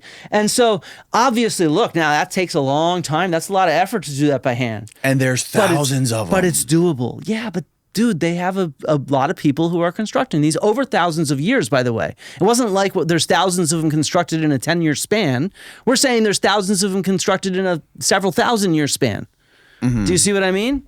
So I don't know why that's such a huge issue, because look, these pharaohs and wealthy people, they had huge numbers of people that they controlled and could have work. It's just the perfection is ungodly. And that's why I think we sometimes, in our world with modern technology, we underestimate our ancestors. You know, but we can't even do it now. Like were they that that's much? my point. That's the whole argument for them being more like an advanced civilization making this something. Or rather, they were smart people with simple technology and effort to make that. Is what they were. They were smart, skilled people who had a tradition of how to do this, and they did it. You know, like these were people like you and me who are as smart as you and me. They just don't have the technology around us that other people created, by the way, that we use in our day-to-day lives. And so, you know, they had their own technology and they knew how to master it. People in the past were fucking smart. They lived in a tough environment and they survived and thrived. What do you make of the giant saw blade marks in some of those stones that are found around the pyramids? Like there's giant stones with like perfect cuts that look like they were done with circular saws that you can fit a credit card into. And they even measured the depth of it, and it's like a circular, the depth gets deeper towards the middle, and like it looks just like a circular saw did it. So look, I mean, some of this is, I find it silly because people say this about the Egyptians, but like the Romans also have those same perfect cuts. The Greeks have those same perfect cuts. We don't assume they couldn't do that stuff. So why is it that we assume the Egyptians couldn't? That's kind of one of my... I'm saying like what is the, like, this stuff. Look at that. Yeah. Dude, that's just very careful, slow Look at the sawing. one with the three cuts. Yeah, they realized they fucked up and they went and did it again. How the hell did they do that? Well, so they probably had, a saw blade with copper, but then they use water and sand because the copper is not, it's not dense enough, so it's going to wear down really badly. It's actually the granite sand and other kinds of sand that you put there. And again, Scientists Against Myths and others have done a lot of videos on this that show that you can cut through very precisely and slowly, no doubt, and you are going to use a lot of copper blades because they wear down eventually. But if you use sand and water there, you can saw very, very precisely through stuff, through hard granite. It's just, people have done it. I know, they look cool. I mean, it's insane. That. It's mind-blowing. I don't doubt that these people could do it because they were smart and they had time. They had time and expertise is what they had. People will say the same thing about us in the future. They're going to be like, how the hell did they make these highways? That was so much work. And it's like, well, yeah, it was a lot of work, but we did it. With the technology we had. In the future, they'll have some faster way to do that kind of stuff. And they'll be mind-boggled at the civilization we built, and they'll be like, nah, they probably had our future technology, right? Because that's what makes sense to them, because they see that all around. This doesn't make sense to us because we don't live back then, So in Christopher Dunn's book, he interviewed a guy who runs a granite quarry, a guy who has a huge company that produces granite. They make countertops, they make all kinds of crazy stuff out of granite. And he basically said to him, he goes, he was showing him some of like the big granite blocks that exist, like in the Serapeum, the big granite boxes. And he was asking him, like, if you were to recreate this, A, how would you do it? B, how much would it cost? And he said just the freight alone would be like $250,000 to move this thing. And it would be so much more expensive. Which is, by the way, why we don't redo this stuff. Because we can't. Meaning we don't have the money to employ thousands and thousands of people for years to build a pyramid. Who's going to fund that? You know what I mean? Like, because if you want to do that, you have to employ... Look, everything in our world, the most expensive thing is human labor. Let's be honest. If you're doing something in America, the most expensive thing is human fucking labor and skilled human labor, right? And so if you're going to build a pyramid, you need to be able to employ thousands of people over years to build it. So how are we going to do that if we don't get Elon Musk or someone like that or Bill Gates to actually employ thousands of people to reconstruct a fucking pyramid? So if you're going to say, I've never seen someone build a pyramid, well, fuck you. Like, seriously, how are we logically going to do that in our world today? because we'd have to pay all those people. So, like, of course nobody's done it because we'd have to get those skills and teach the people these kind of traditional stonemason crafts. Yeah. And then get enough people to do that. Get them all together and spend 10 years of their lives doing it. Yeah. And, like, we don't have the resources to do that. We have some guys, some scientists in Russia who are willing to invest a couple years into making a stone vase in their free time to show that it can be done. Yeah, but they failed. No, they did not. The one I saw, they failed. Steve, you got to find the consensus. They have one from a few months ago where they measured it and it's more precise, is what they said. They compared it to one of the... we need to find the video. Yeah. Look for scientists against myths, stone vase, more precise maybe. I mean, it doesn't look too bad to me. Look at all the flat... No, it looks terrible. I mean, the one on the right is like... They said that they used the same exact measurements, and so can we go on to my second critique of these people, Uncharted X and Matt Bial? Well, first of all, we got to find out like what is the actual consensus of what they finished. Like, can we find something? Go on Reddit, go on somewhere. So some of the reasons why that exterior surface looks less perfect is because they didn't do the last step, which would be to polish it. Polishing. Right? Yeah. So that's just how do you make the stone vase? The last step would be let's polish it smooth. I want to see a write up somewhere, like find on Google or on Reddit or on Twitter somebody who did like an unbiased, basically analysis of the video and compare it to like some of the things that Ben, the vases that Ben talks about. I know David Miano has a long video that critiques the stone vases. No, but he's biased. We got to find somebody who's not biased. Come on, we got to find somebody. The world, everybody is biased. We got to find somebody who doesn't have a YouTube channel that's dedicated to one side. Like you have people like Ben who makes the stuff that shows the evidence for it, and you have people like David who everything on their YouTube channel is based on You're going to have to do it if you claim you're not biased. Right? No, I don't. I don't know if you are not biased though. I think we're all biased. I think I am biased. I don't think that I have not seen any evidence, and you're not convincing me that this stuff was done by hand. So second critique. I have 3 critiques, and the last one's the most important, by the way. Second critique. Okay. Whenever I've seen one of these videos, and I'm not going to lie, I've not seen all their videos. I'm not ready to make my video on this. Right. Okay, so this is my impression. I could be wrong, but I've seen a few videos. I've seen a few critique videos. I've seen some sort of sample of both sides, let's say. And I am not an Egyptologist, so I don't have a horse in that race, let's say. But I am a scholar, and I think that in general my colleagues are more correct than not. So that is my bias, let's say. Every time I've seen measurements on a stone vase, they're always different measurements from vase to vase. Sometimes it's the angle of the lip. Sometimes it's the circumference. Sometimes it's this. Sometimes it's that. Yes. I've also never seen 2 stone vases that are exactly the same. Again, yeah, and let me say, even when he brought in all his vases, he made it very clear that not all of them were perfect. A lot of them are very imperfect. And so to me, that's what I would call a red flag. Where if you have something where you're trying to argue that this is machine made, and maybe, look, machines usually make the same thing, over and over again. That's what factories do, for example, right? They make you have a blueprint, you have a design, and you make it there. And what you don't have is, because you make your blueprint perfect, you don't have other imperfections in there.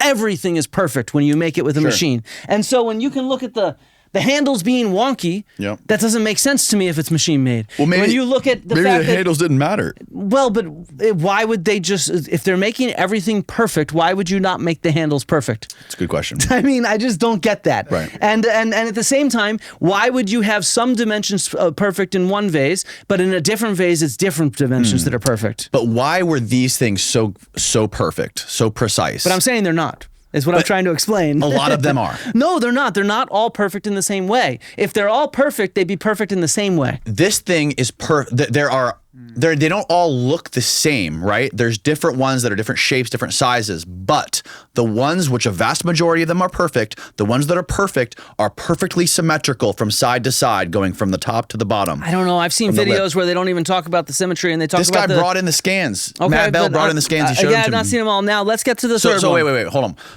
Why is it that these are apparently from earlier than the ones that are older and imperfect and look like they're in the museums in Egypt and they came from later? It looks like they came in and they made them out of softer stones. I think that's just a bias of our own part. I think this is something, for some reason, a lot of people that think archaeologists are wrong claim that older stuff is more perfect than later stuff, and that's just not true. I mean, it's just not. This idea, I don't know why it pervades in public culture that's the case. Like they talk about, for example, the Great Pyramid being better than later pyramids. And it's like, but wait a second, we also have pyramids that are earlier than the Great Pyramid that show the progression up there, right? Or one of my examples that I like to give, a good example is Graham Hancock sometimes talks about Göbekli Tepe, where you have the ceremonial core with the stone circles with the megalithic stones and the beautiful sculpture. And then you have outside of it, you have less perfect stuff. Right? These houses on my last video on my YouTube, will be second to last when you see this, is about Göbekli Tepe with the director of excavations, and we talk about what those less perfect structures are. Let's say less perfect, and what that is think about it like this, Danny. You ever been to Washington D.C.? Yeah. Is the White House really impressive? Sure. Is the Capitol building really impressive? Yeah. Yeah. How about just the houses? That big. How about just the statue of houses Lincoln? in downtown? Are they as impressive as the White House and the Capitol building? No. Okay. And yet they're built more recently. Is our technology now worse than the technology of the people that built the 19th century White House? The function's different. Yeah. Yeah. It's meant to be presented as phenomenal. And so that's what the issue is at Göbekli Tepe. You have the ceremonial core where people are going for their ceremonies, they're politicking, they're doing religious stuff, they're doing whatever. Right. And then you have the houses where people are living. And guess what? The houses are shittier than the fucking ceremonial core. Right. Right? That's just function. Sure. It's That what makes you're sense. doing. And so that's oftentimes a lot of these kind of things. The Egyptian tombs changed in style as time went on because of grave robbers, because of the amount of wealth that the state had. It doesn't mean they have less technology. It means that they're doing something different. Right? And so they're still doing some things that are extremely perfect when they try to make them extremely perfect. But now, stone vases, everybody wants a stone vase, so they figure out how to mass produce it. You have the same thing with Athenian painted pottery. You have the Athenian painted pottery. It starts off in this kind of geometric, it's more simple, more crude, let's say, style. Right, and then they develop black figure with the archaic period. It's called 6th century BC, and that looks pretty good. It's getting better. Then they develop what's called red figure, and the way they do that is so tough. Right, so you think about it like this: you have orange clay, and you paint on a glaze that's black, and that's black figure. Right, but if you want to do red figure, what you do is the red clay is still the vase color, and then the black is the glaze you paint around it. So you're painting the outline of the characters. And then what that lets you do is the character now, you can put on little details with a very thin paintbrush of little black things that show what they're holding or whatever, right? And so it looks beautiful. This is the height of Athenian vase painting is that red figure. And then guess what happens? Then they realize, oh shit, we can make pots using a mold really quickly and mass produce them so that everybody gets pots really fast, and then it doesn't look as good. Right. And it's like, dude, it's not that they got less technology, it's that they started doing mass production. Yeah. And we see this all the time. You look at stuff made 100 years ago by hand, and it's durable, and it lasts. Yeah, I have my cast iron frying pan that's been in my family for 150 years or something like that, right? It is the best frying pan you could imagine. Perfectly non-stick. It's durable. You go buy some frying pan in the supermarket, it lasts you like 2 years with its stupid Teflon non-stick shit, but it's cheap, and it's fast, and it's simple to make.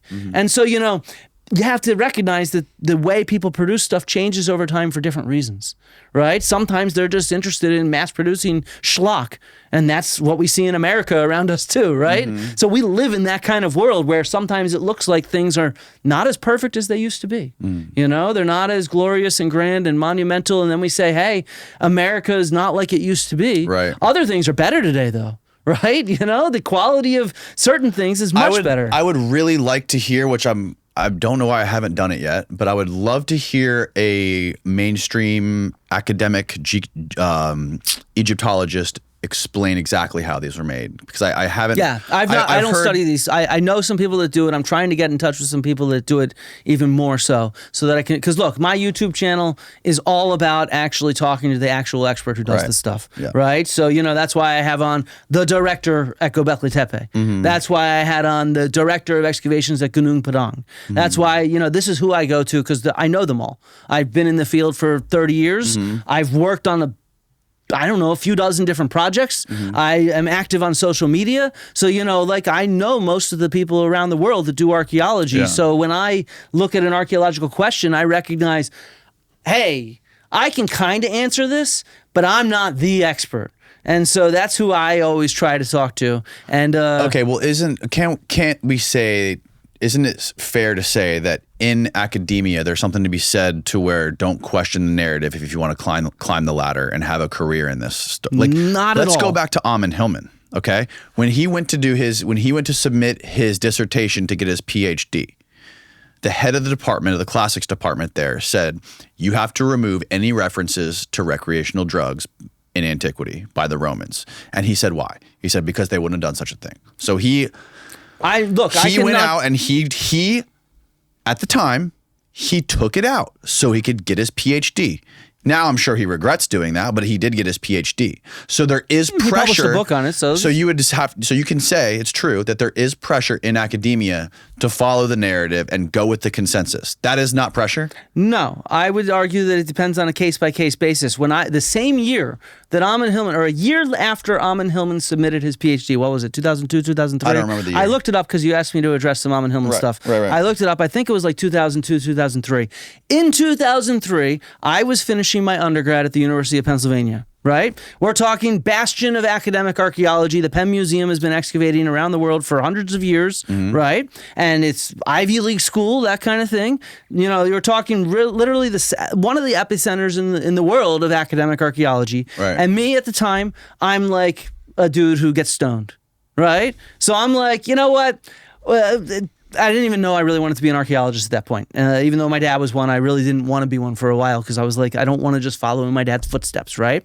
In the end, I realized, look, I actually love this stuff. So I went to it. But so I said, all right, what am I going to write my undergrad honors thesis on, right? To graduate with honors. Because I was a good student despite being a stoner.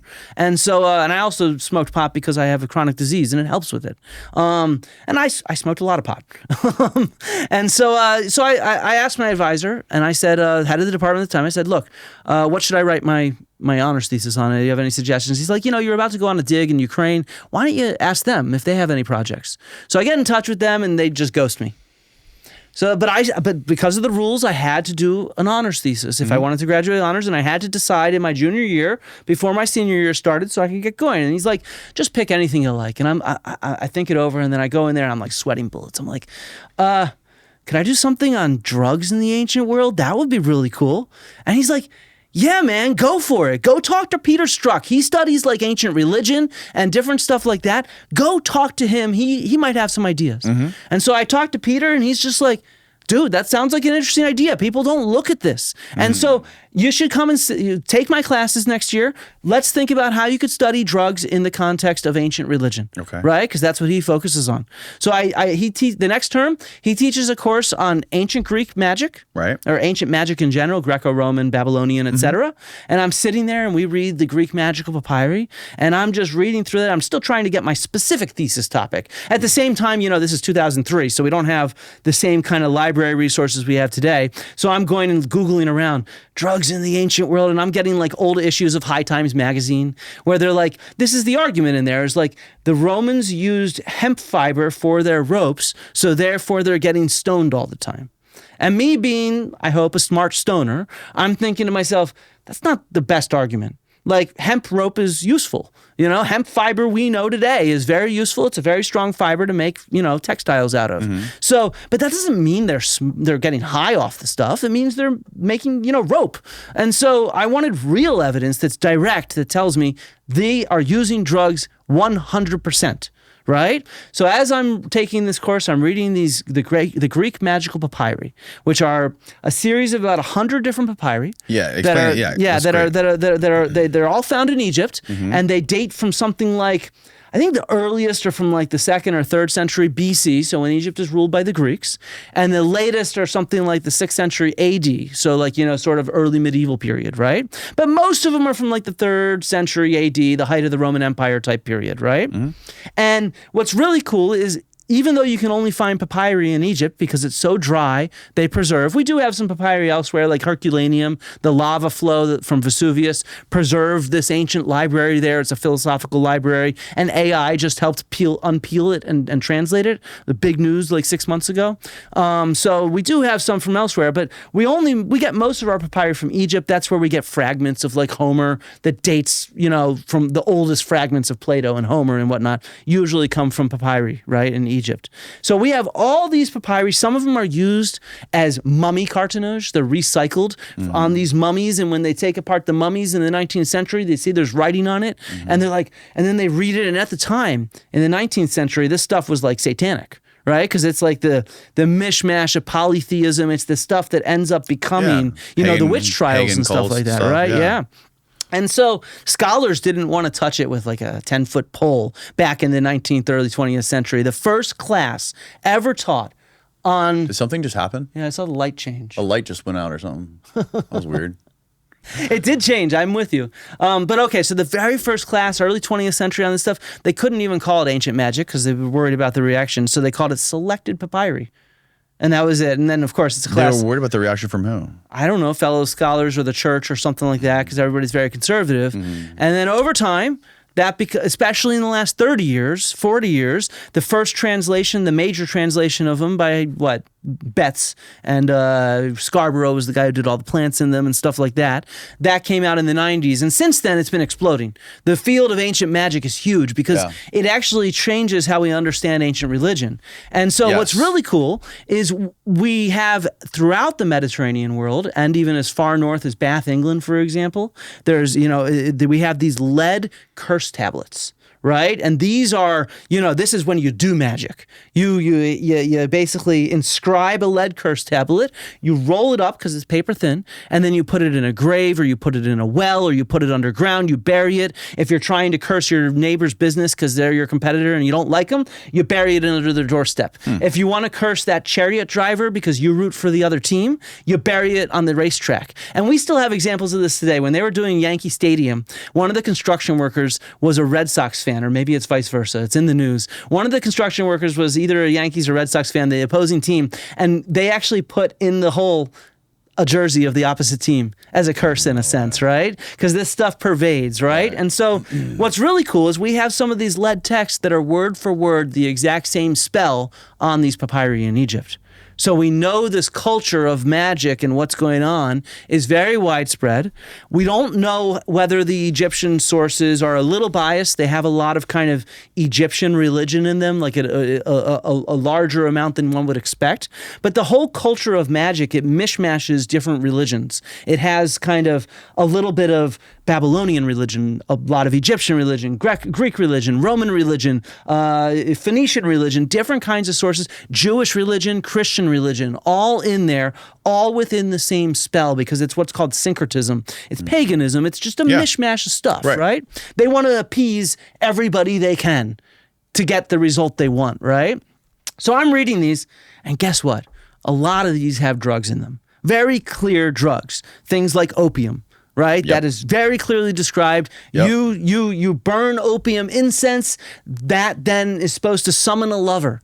And they even, I like this one. This is my favorite, actually. So it tells you how it works, right? Because it's this spell to get a lover. You're in love with somebody. You want to get them. So what you do, let me find it. Sorry. I would like to read it on air because it's friggin' cool. Apparently, Galen wrote about, Marcus Aurelius' physician wrote about how much opium Marcus Aurelius was taking. He said he kept having to up his dose. And he said he was getting so annoyed by it. He's like, this fucking guy, we keep having to get more and more opium for him. Okay, so here we go. So this is the spell to Sword of Dardanus. It immediately bends and attracts the soul of whomever you wish. So you basically need to be a stalker to do this. Don't fucking do this. Just go like buy whoever you love some roses or something. Do something good, okay? But what you do is you sort of inscribe some charms and stuff on these statues that you make.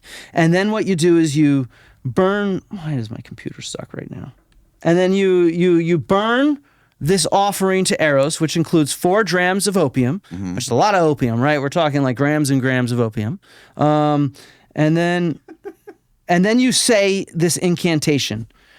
I call upon you unmoved by prayer by your great name. You want to go next? No, you Lathai, can keep going. Atalaf. I make my students do this.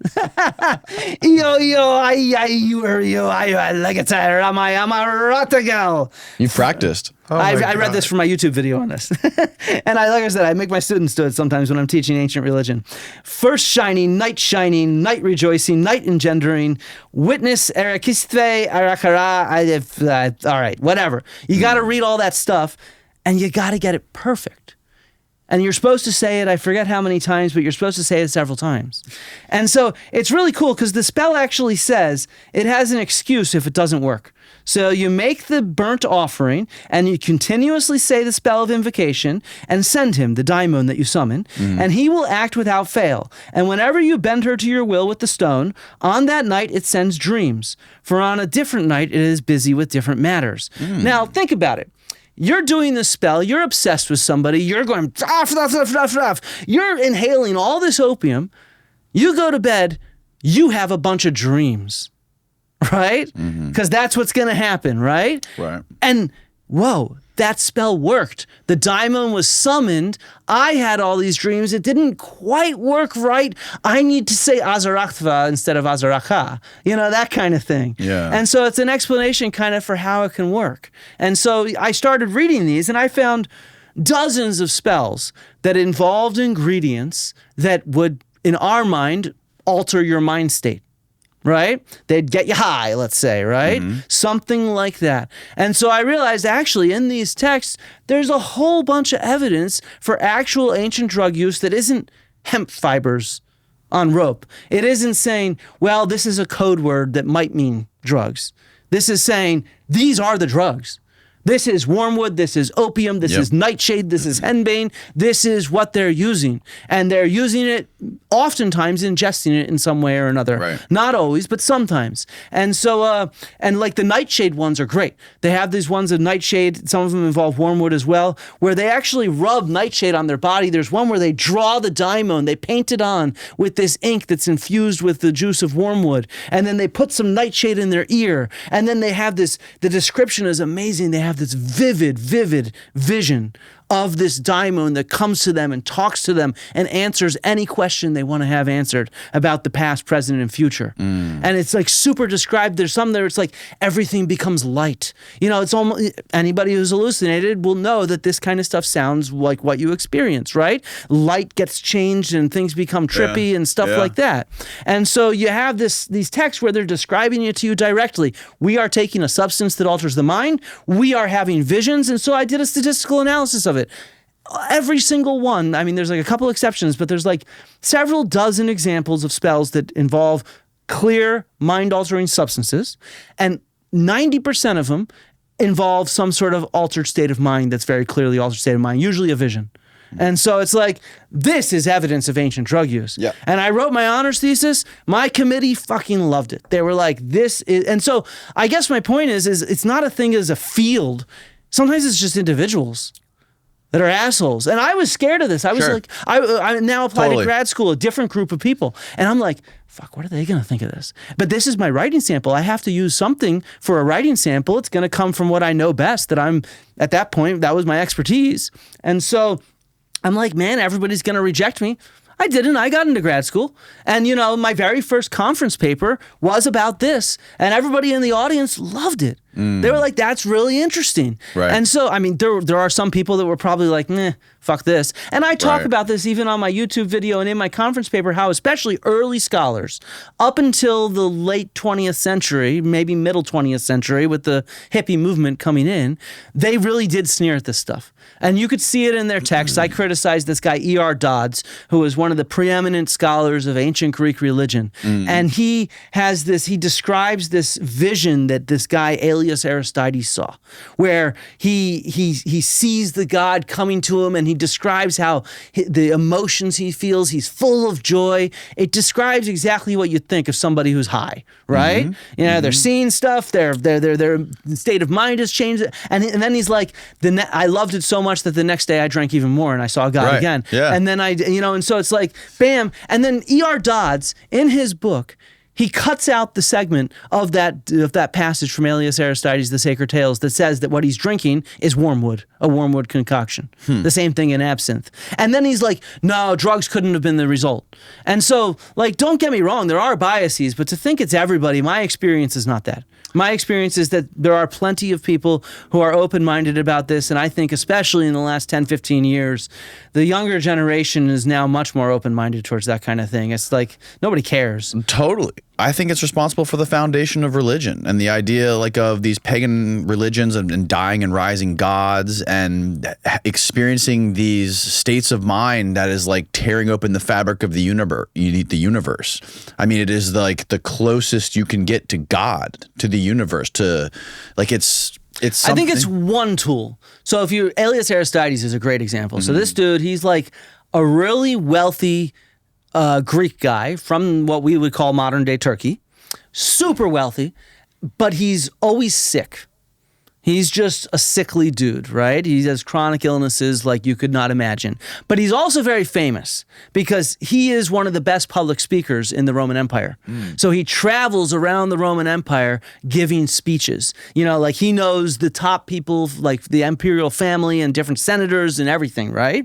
He is super wealthy, super popular. He has love for giving speeches, and he's also a priest to Asclepius, the god of healing and stuff like that. And I think he's been initiated into different sort of religions as well. So he's, you know, the upper crust.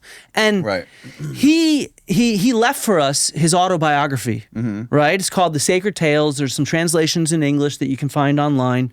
Maybe not online. You probably might need to just go to a library. Suck it up. Go to a library, kids, if you want to read this stuff. Yeah. So he left this autobiography, and it's really cool. It's like, you know, on this day I saw God. On that day I saw God. On these days I did this and that. And he's so trippy that he doesn't even do things in chronological order. So parts of it he starts off with like later on in his life, then he goes back to early in his life, and he just jumps around. It's really kind of fascinating, and it gets you kind of out of your mind a little bit because you're like, following it is tough. Right. And so, but the thing is if you want to look at it from, say, a modern perspective, how is he altering his mind to see God? And he sees God a lot. And this is one of the big questions. How do people actually see God? Right? How do you get to that kind of state where you believe that you have an encounter with God? And how would a scientist approach that, right? And so one explanation is certainly drugs. Yes. He used drugs. He especially wormwood. He also drank a lot. He also use this Egyptian incense type thing, which we don't have any recipes. It's called kufi. We don't have any recipes from his period, but later periods, like a few hundred years later, we have the recipe for kufi and different ones. So it's not always made the same way, but oftentimes narcotics and also like and near-death experiences. Often in modern times, they explain that to be very similar to like DMT trips. Exactly, and that's what I was going to say. He doesn't just do drugs. He does a lot of different things that alter his mind. He won't eat for like a week and a half. Yeah. Oh, and then yeah, the next thing he does is he eats a whole chicken. And it's like, dude, that's going to make you high. Like, he's like, I'm sorry. You don't eat for a week and then you devour a whole chicken. That's going to give you some feels, right? Or when there's a blizzard outside, he goes swimming naked in the river. Yeah. Oh, yeah. That's going to do something to you. Yeah. One of my favorite There's stories. like specific types of like meditation and breath work and yoga you can do to achieve these states. All kinds of things you can do. All these kind of things. And, you know, the Asclepius cult is all about incubation. And this is also key. You know, scholars oftentimes call it culture patterning. So when you expect to have a certain kind of experience because everything around you is just right? It's set up with the images of different deities, and you have the chanting around you, and it's a dark space, and you've heard before you came in that this is what happened with people, and you have inscribed on the walls around you the experiences of previous people. And you believe when you're surrounded by these people, and you have the symbolism, and you believe you're channeling something. Exactly. It makes it more real. Exactly. And so, you know, and we have this, and especially these Asclepius temples, the priests that worked there, they knew how to initiate visions. You know, they had it down to a science in a sense. And it's clear because, you know, Aristides is our best example of what they did. Unfortunately, he's one of the only ones. So we can't tell if maybe in different periods they did different stuff, if different temples did different stuff. Who knows? But what he's doing is a little grab bag of everything, right? My favorite story is he always has an entourage around him, right? Because he's just rich, right? And like he has his entourage and he goes around and he travels all the time. And he always has his entourage do like fucked up crazy shit, right? And so like one day he's taking this plant called hellebore, which don't take it. It's poisonous. And, you know, and that's one of the problems is a lot of the things like today we really mostly don't take drugs that can possibly kill you. You know, like obviously drugs can kill you. So like don't overdose on shit, guys. Like it's stupid. Take something like pot where you're not going to die, right? Or mushrooms or something like that where we know you're not going to kill yourself. Don't go take hellebore because if you take too much of it, you die. So he's taking this hellebore. Where does hellebore come from?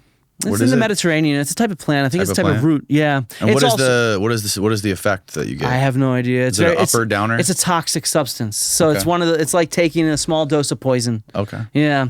And so the hellebore is also throughout the Greek magical papyri. It's one of the more common toxic substances that's used. It's like nightshade. Nightshade is used by witches even in the 17th century. Right. There's this guy, Johann Weyer, who describes seeing, it's a flower.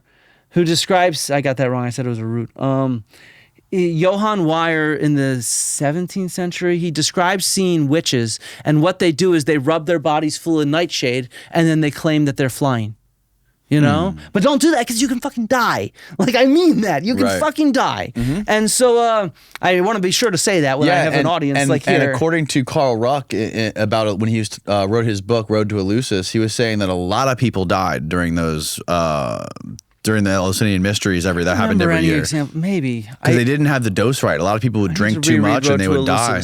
I need to reread Road to Eleusis. I don't remember anyone dying, but maybe. I need to reread it. So it was Carl Ruck and it was Strassman and Hoffman. Gordon Wasson and Albert Hoffman. Yeah, Albert Hoffman was the inventor of LSD. Yes, exactly. Yeah. And Gordon Wasson was an ethnographer who studied Siberian shamanism and mushrooms. And we can get into that in a second. Let me just finish the story about hellebore. Yes. Because Aristides, he takes his entourage, he does hellebore, and he says, let's go sailing. They go sailing. Then he sees God, and God tells him to crash the boat. So he crashes the boat, and then they have to swim to shore. Right. That's the kind of shit that happens when you take hellebore. Don't do that. But so, all right, I got some problems with that Road to Eleusis. It's been a while since I read it, but I'm going to tell you what my issue is with it. So as far as I remember, and I was reading it when I was doing my undergrad thesis, the same thesis where I did this stuff, and when I was trying to figure out what am I going to write on, I read the book, and I left my reading dissatisfied. And this is also something that I really want to do a YouTube video on, especially because I didn't realize that it's still really popular in pop culture. So I'm going to do a YouTube video on this in the nearish future, in the next, let's say, few months. Especially since I mentioned it here. I got to fucking do it now. But so when reading the book, I remember being very dissatisfied because what they claim, let's think about what the mysteries of Eleusis are. Okay? First of all, just get out the idea of mystery as we think of mystery. It's this very flashy word and stuff like that. What it meant was, unlike most religions that are open to all, this was the only people that could know the details of it were those who chose to go and become initiated. And you had to pay a lot. It was expensive, right? No, actually enslaved people did it as well. Yeah, it was available to all. And I thought the way he described it in the book was that you had to pay a lot of money to go do that. And it was if you want, you had to be able to buy a little pig. Okay. And it's not a long trip, it's a day's hike.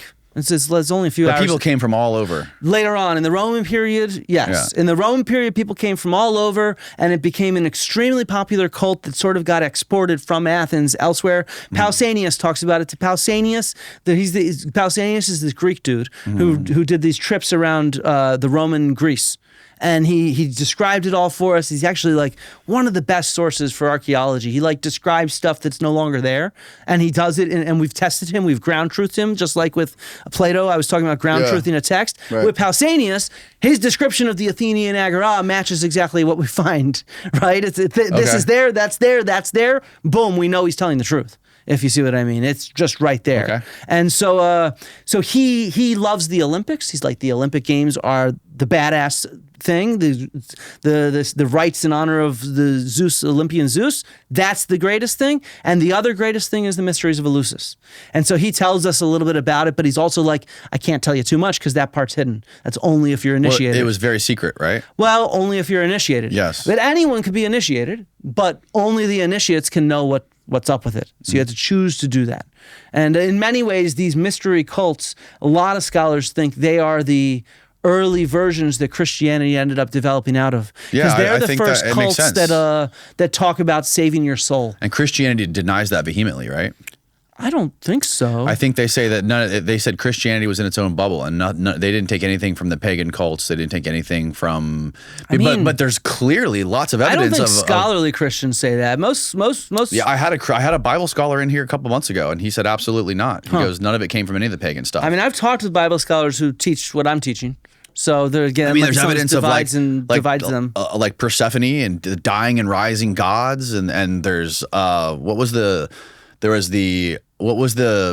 thing that Easter came from? There was a festival, Harari, what was it? Heraria festival or something like that. That was like very similar to Easter. There's all these crazy parallels to some of these ancient mystery cults and what you find in modern Christianity and in the Bible. Okay, yeah, no, I agree with you there. There are a lot of parallels, and Christianity did not develop in a vacuum. It developed within, the Roman world, right? Where there's a whole bunch of cults that are becoming very popular. There's a huge amount of Bible scholars that completely disagree with that. But I mean, you can see this in their iconography. It matches. There's a lot of comparisons between Christian iconography and Dionysic iconography, because one of the big competitors to Christianity at the same time. So in the Roman Empire at around that time. Mystery cults are becoming big. So, before that, mystery cults were kind of a sideshow, if you see what I mean. Some people did it. A lot of people didn't. Right. But in this sort of early Roman imperial period and middle Roman imperial period, the people were really interested in mystery cults. And so the Dionysus mystery cult was big. The one to Mithras was another one. Yes. The one to Isis, the Egyptian goddess, was another big one.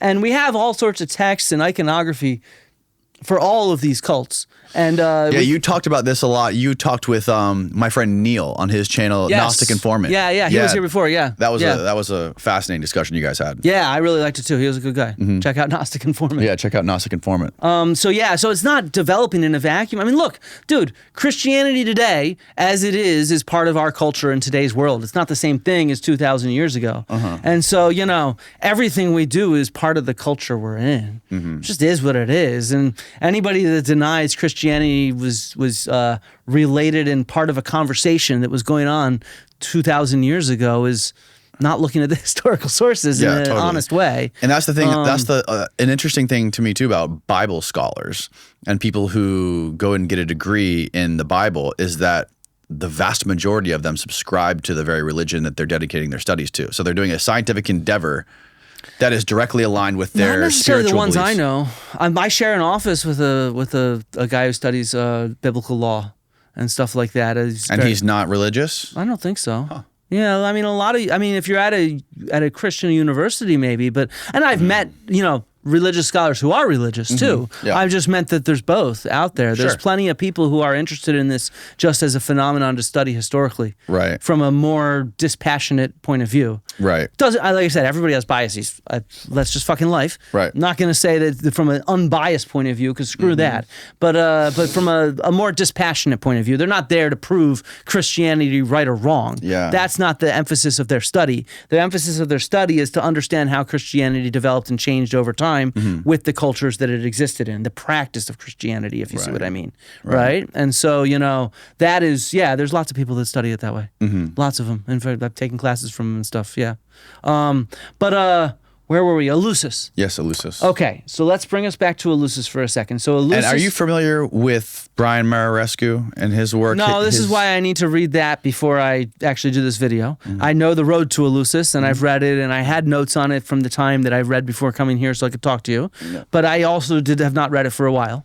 So I'm going to admit that. Whatever, take what I say with a grain of salt. I'm giving my own opinion that I have had for 20 years. Okay. So Our sources for the mysteries of Eleusis are difficult. Yes. Because nobody's allowed to write certain details, if you see what I mean. And because certain details are allowed to be public information, other details are not allowed to be public information. And so what that means is we don't have the full picture of what's going on with these mysteries of Eleusis. There's a incomplete picture of what our sources are. And that to me is one red flag.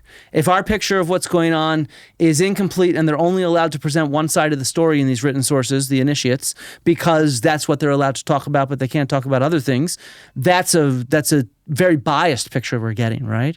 Then the other bits we have, so we have stuff, people like Pausanias, who was an initiate, who talks about it, but he holds back because he can't reveal everything. And he loves it, right? He's all into it. Then we have this trial that happened at the end of the 5th century, where, so what happened is the Peloponnesian Wars are going on, and this group of young, wealthy people, who, one of them is Alcibiades, he's the one that convinced Athens to go fight the Sicilians, but then he ended up not leading that failed expedition because of what's happened. He got drunk with a bunch of people. He's also in the symposium. He gets drunk with Socrates and stuff like that. He gets drunk with a bunch of people, and a bunch of these rich young men get very, very drunk, and they go out and they vandalize stuff, like sometimes young men do when they're really drunk. Happens today. And what they vandalize is, have you ever seen Greek statues and how they have wangs on them? Right? So there's these statues of Hermes, which are like a bust, and then they have a phallus sticking out. And they knocked off the dicks. They were erect wieners, right? Yeah. And I mean, dude, like I could see drunk young people doing that today. Yeah. Right? Like this is, a lot of times you look at the past and things are different from what we imagine today. Sometimes you can say, actually, that makes a lot of fucking sense, right? Yeah. That shit happens today. I don't necessarily think drunk young dudes should do that, but we know that happens. Right. So this is sacrilegious, of course. These are statues of a deity. So there's a big trial. And in this trial, a lot of these people are initiates of Eleusis. And so it becomes this big scandal, and we have these texts of the legal, there's at the time, some of these speeches in law courts are recorded by people like Antichides, and I'm blanking right now, but whatever. The main ones are from Antichides, and he has this speech on the mysteries and stuff like that. But again, this is going to have a lot of biases involved in what it's describing because it's in a very legal context, and he's still not allowed to say everything because they can't talk about what they're talking about. But here it's used as a defense and prosecution and shit like that, and that's, of course, biasing what you get. And then the third source we have, that's a sort of type of source we have that's a lot later, is Christian sources, where they talk about this, like Christian bishops describe this kind of stuff.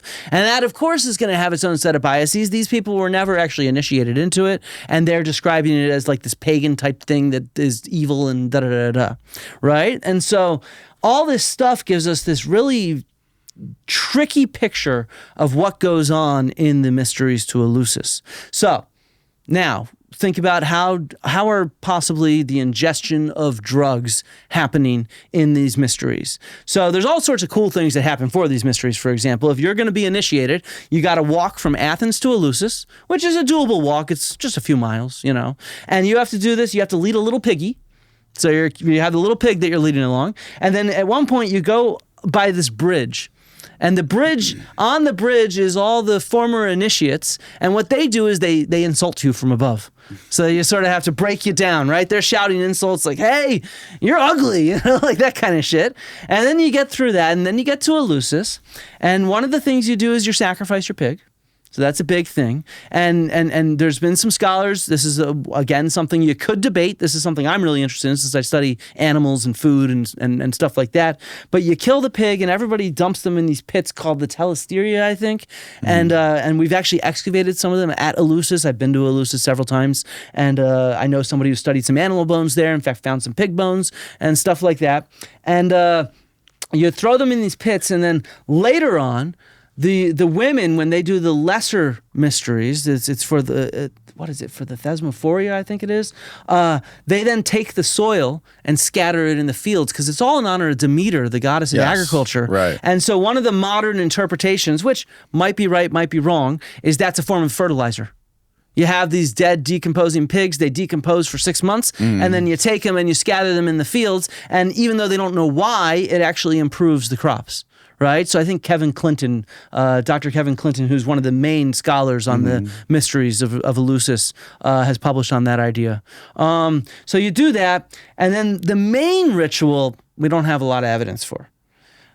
One of the key things we do have evidence for, and this is where there might or might not be drugs, is they drink this drink called a kykeon. Kykeon, yeah. Yeah. And this thing, it's actually a fairly common drink, right? It's used in other contexts as well. It's basically like milk and grains. So like barley and stuff like that, which makes a lot of sense when you have Demeter, goddess of agriculture, goddess of grains, and stuff like that. And in the hymn to Demeter, which is it's called a Homeric hymn. These Homeric hymns, they probably weren't ever written down by the same people that recorded the Iliad and the Odyssey. Right. Whether there even is a Homer, that's a big question. It's called the Homeric question even. And so, but these Homeric hymns, they're probably written down in the 6th century BC, which is about the time when we start seeing maybe the first bits of this Eleusis cult. There was cult at Eleusis earlier, but it doesn't seem to be the same thing as what's going on later, because religions change over time, right? The consensus is Eleusis was going on for like 1,500 years, right? Well, so the Eleusinian mysteries as we know them, probably a good start date could be that hymn to Demeter, late 6th century BC. And then they went on until kind of really the end of the Roman period. So over 1,000 years. I'd guess a good thing would be about 1,100 years, 1,200, where we have firm evidence of it being practiced, right? There's a lot of questions about earlier. I am very skeptical of sort of Bronze Age interpretations there. That's not what I see at all. My colleague Deborah Russillo-Kosmopoulos, who studied animal bones from Eleusis, for example. What is the Bronze Age interpretation? What do you mean by that? Well, some people think that what you see at Eleusis, even though that we don't have many buildings, even though we don't have that much evidence for cult in the same way, that the mystery started that early. But we don't have any writing from that period, right? The only writing we have is in these palaces, and it's receipts. It's like this much stuff comes into the palace, that much stuff goes out. Right? And we do know that there's evidence for a certain level of continuity of certain aspects of Greek cult between this prehistoric Bronze Age and classical Greece, when we have all these texts that describe this stuff, because we have the same name as some of the gods. We have animal sacrifice, and that's where I'm very familiar, because the idea that you slaughter an animal, feast on much of its meat, but then you burn some of the bones for the gods, the burning of the bones of the gods, the physical evidence for this, that's what I study, right? Physical evidence. That certainly begins in the Bronze Age, but it's not the same as what shows up in the classical period. So, if you read this guy Hesiod was... assuming it's one person, he was around the same time as Homer, assuming that's a person. And these are all oral poetry, and we can get into that later because that's really interesting. But if there is these figures that existed, they existed in like the 8th, maybe 7th century BC. He wrote a series of books on Greek religion, the Theogony, which is how the world is formed and stuff like that. And then he has a book on agriculture, works and days, how to grow crops in the right way, right? And he in these books he describes sacrificing animals, and he explains why the Greeks burned these bones. And the story is that basically Prometheus, the guy who stole fire, the guy who was chained up and his liver was eaten. One of the ways that he tricked Zeus, besides stealing fire and shit like that, is he killed a couple cattle. He invited the gods and people to the feast, and what he did was he divided the portions up, and he got the bones and wrapped them in fat, and he got the meat and wrapped them in like the intestines and the hides. Right, trying to trick Zeus. Yeah, and the story goes, as Hesiod's text in, I think it's the Theogony, mentions this, and he talks about how Zeus knew what was up, but he chose the fat wrapped bones anyway. And then it says that's why we burn bones for the gods.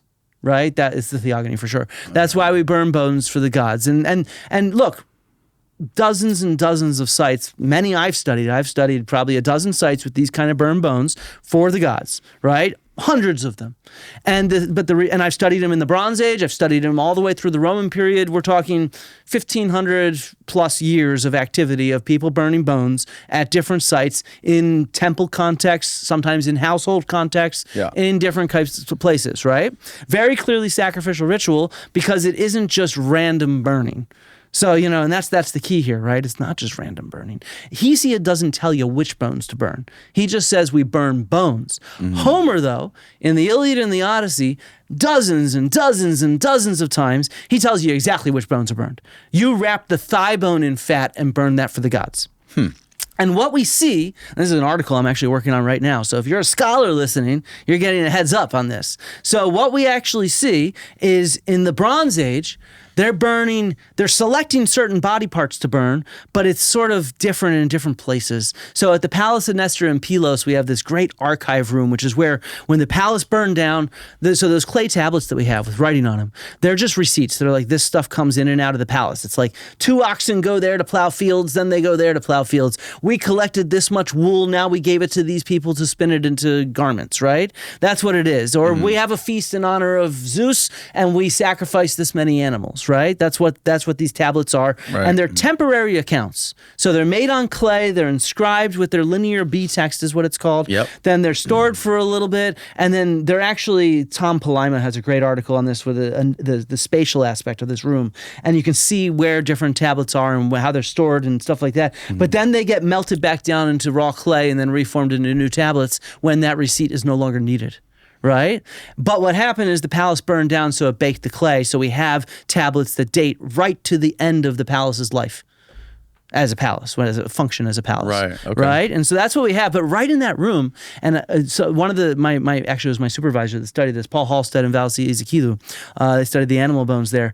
One of the interesting ideas is that maybe these are a receipt as well of a feast, because what they have is they have the burned jaw bones, upper forelimbs, and thigh bones of cattle and red deer. And red deer, by the way, at that time were as large, if not larger than cattle. So they're big deer, right? They don't exist in Greece today of that size because they've been pushed out due to deforestation and shit like that. And the few that exist are in Scotland and they're tiny. But they're not extinct, but they're just, Yeah, those guys. I have found some giant red deer bones that are bigger than cattle bones. They're like an elk. They're like the elk of Europe is the right way to think about them even. Wow. They're really impressive and really cool. And so in this room, they have a series of deposits of these specific burned bones. And that's why we can tell it's ritual, because it's the same bone burned over and over again. The jawbone, the upper forelimb, or the upper hind limb, the thigh bone, right? Okay. But elsewhere in the Bronze Age, at Eleusis, it's something else. We have the burned lower legs of pigs. At this other sanctuary at Ios Konstantinos on the little peninsula of Methana, studied by Eleni Konsolaki and Yannis Hamalakis, they also have the lower legs of pigs.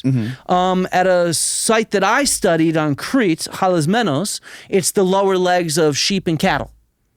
And then what happens is, so you have all this different stuff. You have thigh bones and jaw bones here. You have lower legs there of one species, but over there you have lower legs. So it's like a mishmash of different ways of burning bones for the gods, but it's not done all the same way, right? So time goes on, and over time it becomes much more orthodox. In temples, it ends up becoming only thigh bones. So, when you think of classical Greek temples, whether in Athens, I've studied some of this in Athens. I've seen some of it, though. It was published by David Rees at Isthmia. People have published it at, temples all over the Greek world, really. It's always the thigh bones, right? That's what you see. But in houses, sometimes still people burn different things. So at this site I work on in Crete, one of my big projects is this super cool site called Azoria. It's like a totally modern excavation where we've uncovered the entire city core. And right when they intentionally abandoned the site and burn it down when they leave. And we know this because there's no signs of violence, and they actually purposely dismantle the buildings. So like they take apart some of the interior walls to cause them to collapse in. So it's kind of like an abandonment ritual. And they also do a sacrifice. And when that sacrifice is those burned lower legs, if you see what I mean. But right after that, that's like one of the last examples of that. After that, anything that's at a temple is burned thigh bones. And my main argument is that this is because Homeric poetry is becoming so popular, everybody sees that and they say, oh, we got to do it like that.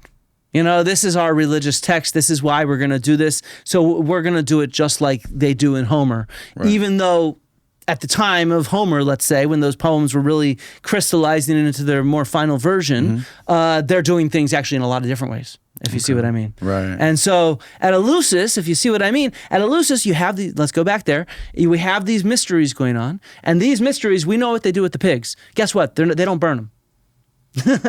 They throw the pig still alive into that pit, the telesterion. They let it decompose. They don't even eat it. And then they take that soil and spread it in the fields later on during the Thesmophoria.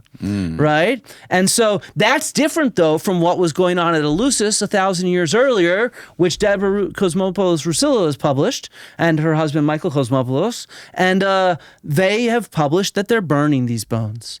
So stuff has changed in that intervening period. Whatever's going on is a different form, and they're doing it in like a household. It's not like a giant temple or anything in the Bronze Age. It's not the big sanctuary we think of. So we want to always avoid thinking the same thing is always happening all the time in the same place, right? Right. And so when you look still, so now we have this mystery.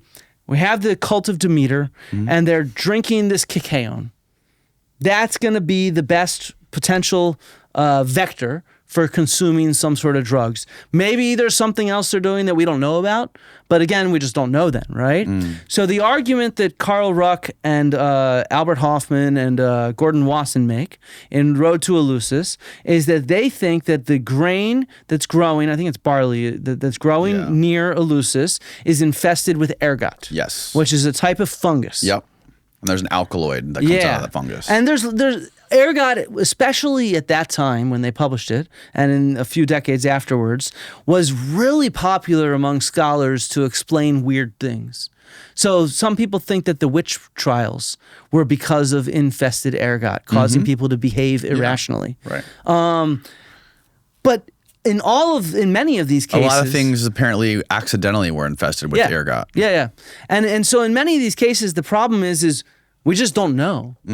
The ancient people, the people even, a few hundred years ago, they didn't know what ergot was in the same way we do. It's just some mold growing on stuff. There's a lot of different molds that can grow on stuff, right? Right. And so that's a possibility, without a doubt. But the problem to me with their argument is the only evidence that it is ergot is because the color purple is described as sacred at Eleusis, and ergot has a purplish color. And that was my big red flag. Ergot does have a purplish color? Yeah, I think I've looked it up. We can look it up here, actually. I haven't looked it up in a while. And this, and look, and I want to clarify again, I tried to look for the book before I came here. My library did not have it. I have to interlibrary loan it to find it to read it again.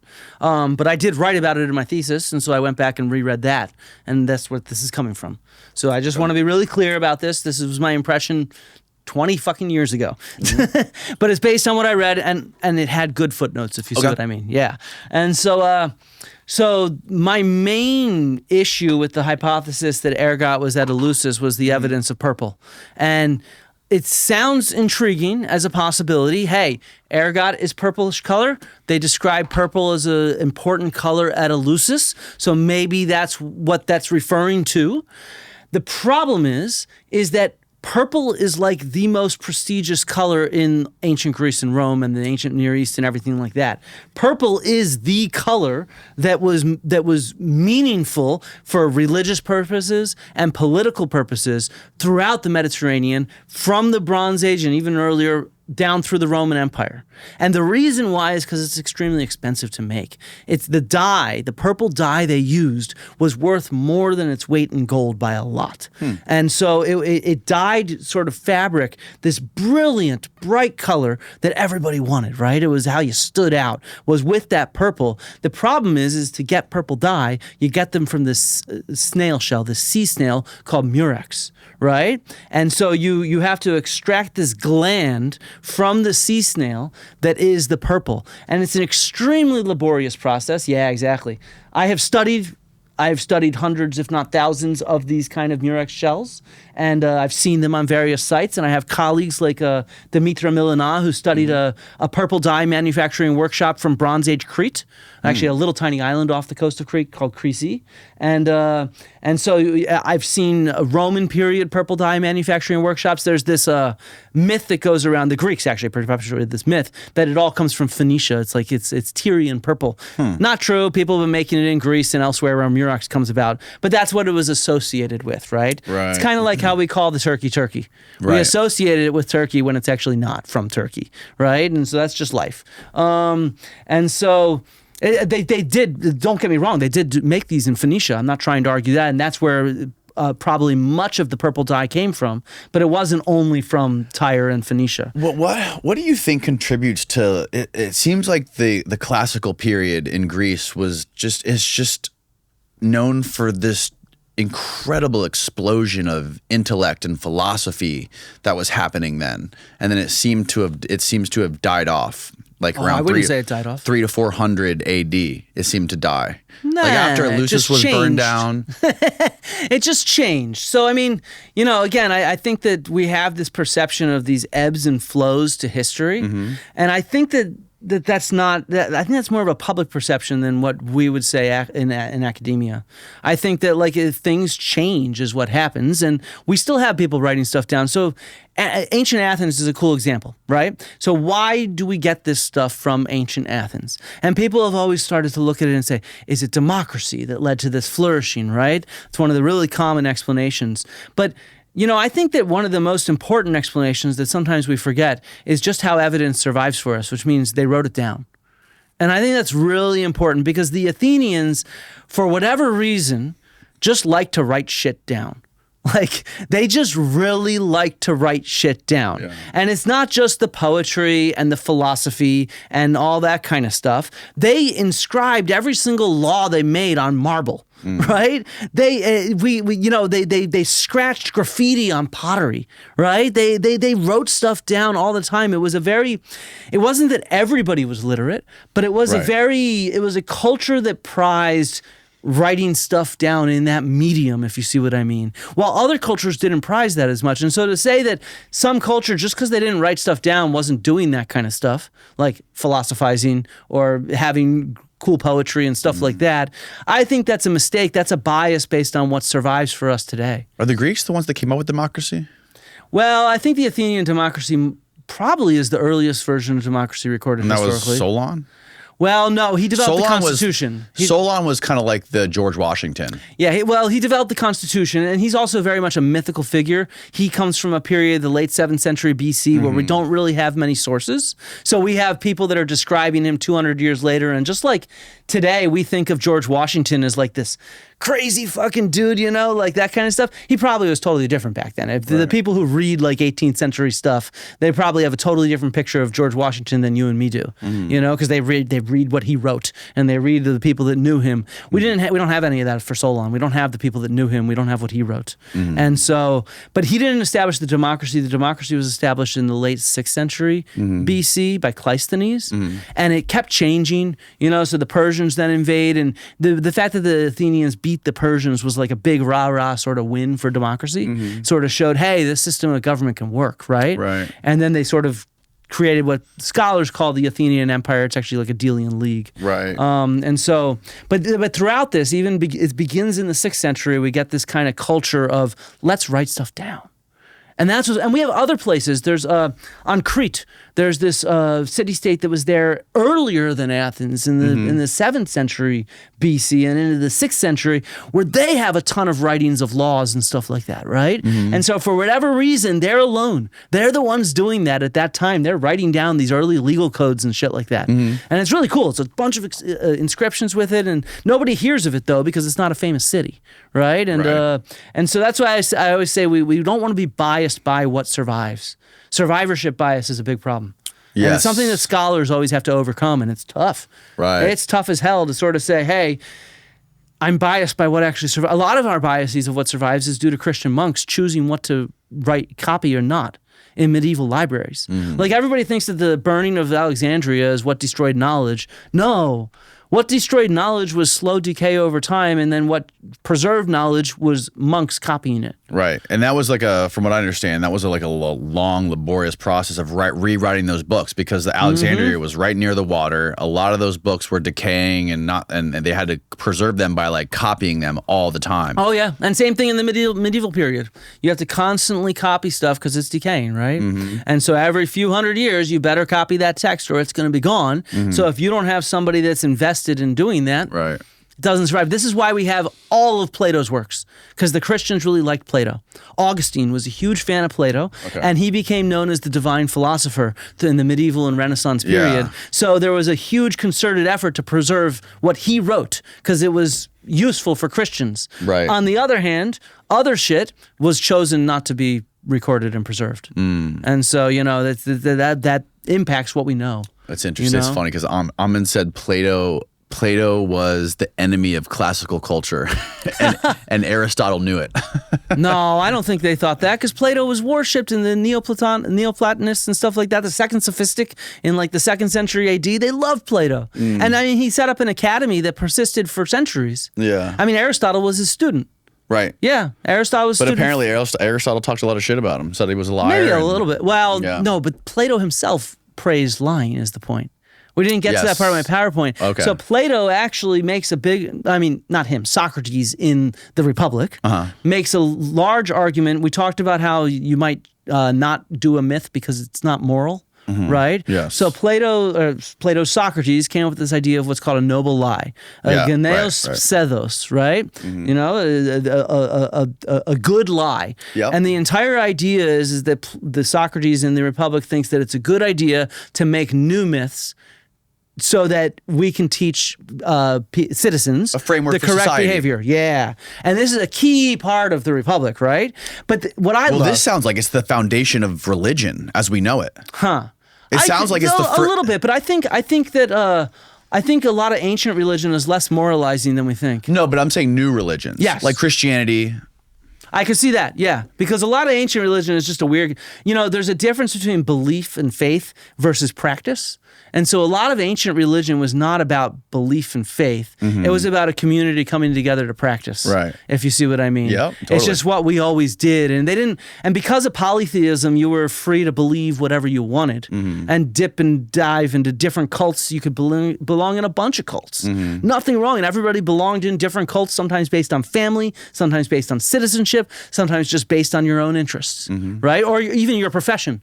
If you're this job, you might have your own cult, right? That kind of thing. Right. And so, but yeah, and so Plato and Socrates in the Republic, he argues strongly that the philosophers should create new myths that embody what to do. And my favorite thing, let me pull up this quote because it's just so cool, because this is, to me, what I love about Atlantis.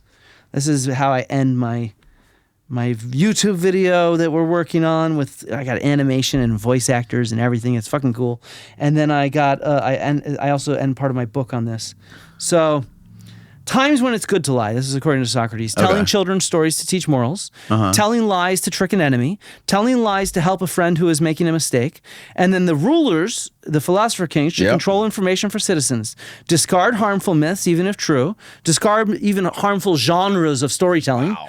And then make up new myths that demonstrate good morals. This is it's a long, complicated conversation that I'm trying to summarize in one slide. Right. So don't get me wrong. There's more. They even try to outlaw certain meters of music because that meter of music is associated with a certain kind of storytelling.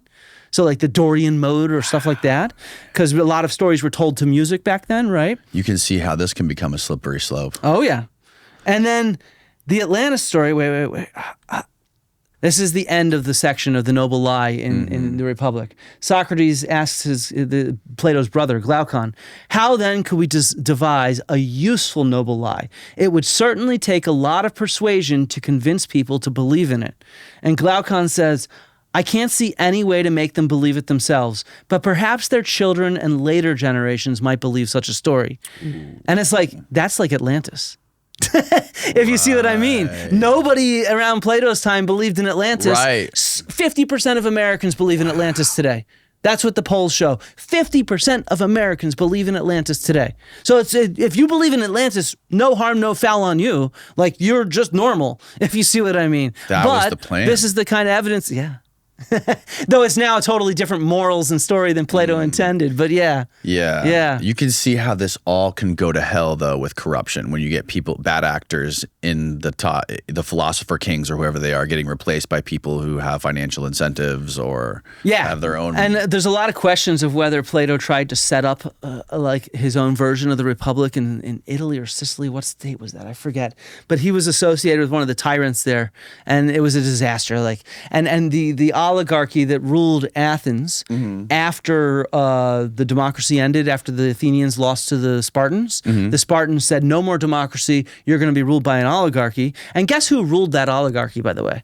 Who? Critias, the guy who tells the story about Atlantis. Critias the tyrant. And he slaughtered his own citizens. He's like a distant cousin to Plato. And he was a student of Socrates. Socrates and him got into big arguments. Socrates was like, what the fuck are you doing? And he would like diss him in the Agora. And then Critias summoned Socrates at one point. There's the story in Xenophon about that. And like, so Plato and Socrates sort of distanced themselves from Critias, which also should be a signal to you. Why would Plato have Critias, the tyrant, tell this story? Critias, the tyrant, who he thought was totally bad actor. Everybody thought was a bad actor. And he's the one telling the Atlantis story. It's almost like a signal in and of itself. Right. This ain't trustworthy because that dude's not fucking trustworthy, right? He has betrayed Socrates' ideals. He has gone and ruled this state in a capricious way until he was overthrown, And so that itself is another key thing that I write about in my book that I'm writing right now about the issues with this story. You need to know the context, man. You need to know who's telling it, right? Right. All down to that level. I want to go back to the Egypt stuff for a little bit. Are you familiar with Chris Dunn's pyramid power plant theory? I have not read the book at all. I've seen some YouTube videos, so I'm probably not going to address it very well, but I can address to you the modern consensus on the pyramids. No, I know I know the consensus is that they're tombs, right? Yeah, I can explain why though. Okay, go ahead. Yeah. Okay, so why are they tombs? Let's think this through. What do you find in tombs? Dead people. Yeah, what have we found in pyramids? Dead people. We've found pieces of dead people in most pyramids. Yes. Yeah. Why have we not found many? Because we have found some. It's really common on the internet where people say, there's no mummies in the pyramids. Bullshit. There are a few that have complete mummies, but there's others where they have pieces of mummies. Is it possible that a civilization came to these pyramids, and these pyramids existed before they were there, right? And they saw these things. Maybe they weren't a part of them, but they thought they were these grandiose structures that were unexplainable to them. They looked like they were built by gods. And they thought, this makes sense. This is the perfect place to bury our dead people. The most important people, the pharaohs, the kings. We're going to make these the places we bury them. Okay. Does that make any sense at all to you? Not if you know the evidence. So, okay, let's think about it this way then. So, what's happening before the Great Pyramids are built, right? So we have two major cemeteries. I've worked at one of them, Abydos. There's another one called Hierakonpolis. And these are the two sort of pre-pyramid cemeteries where extremely wealthy royal people were being buried, right? And it's in these cemeteries that we can see the developments that lead to the pyramids, if you see what I mean, in a step-by-step way. And these cemeteries, by the way, are radiocarbon dated, as are the pyramids. We can get to that in a second. And so you have two different ways of the tombs at that point. One of them at Abydos is the idea of a large fucking tomb, right? And what they did there, and this is like the first dynasty in Egypt, they built these giant mud brick enclosures. I mean, far bigger than this room. I've excavated in one of them. It's the last one. The last one is still standing. We could Google it. It's called the Shuna. It's the tomb for Qasim Kemwe, who is the last pharaoh of either the first or second dynasty. I'm not an Egyptologist. I should know since I've worked there, though.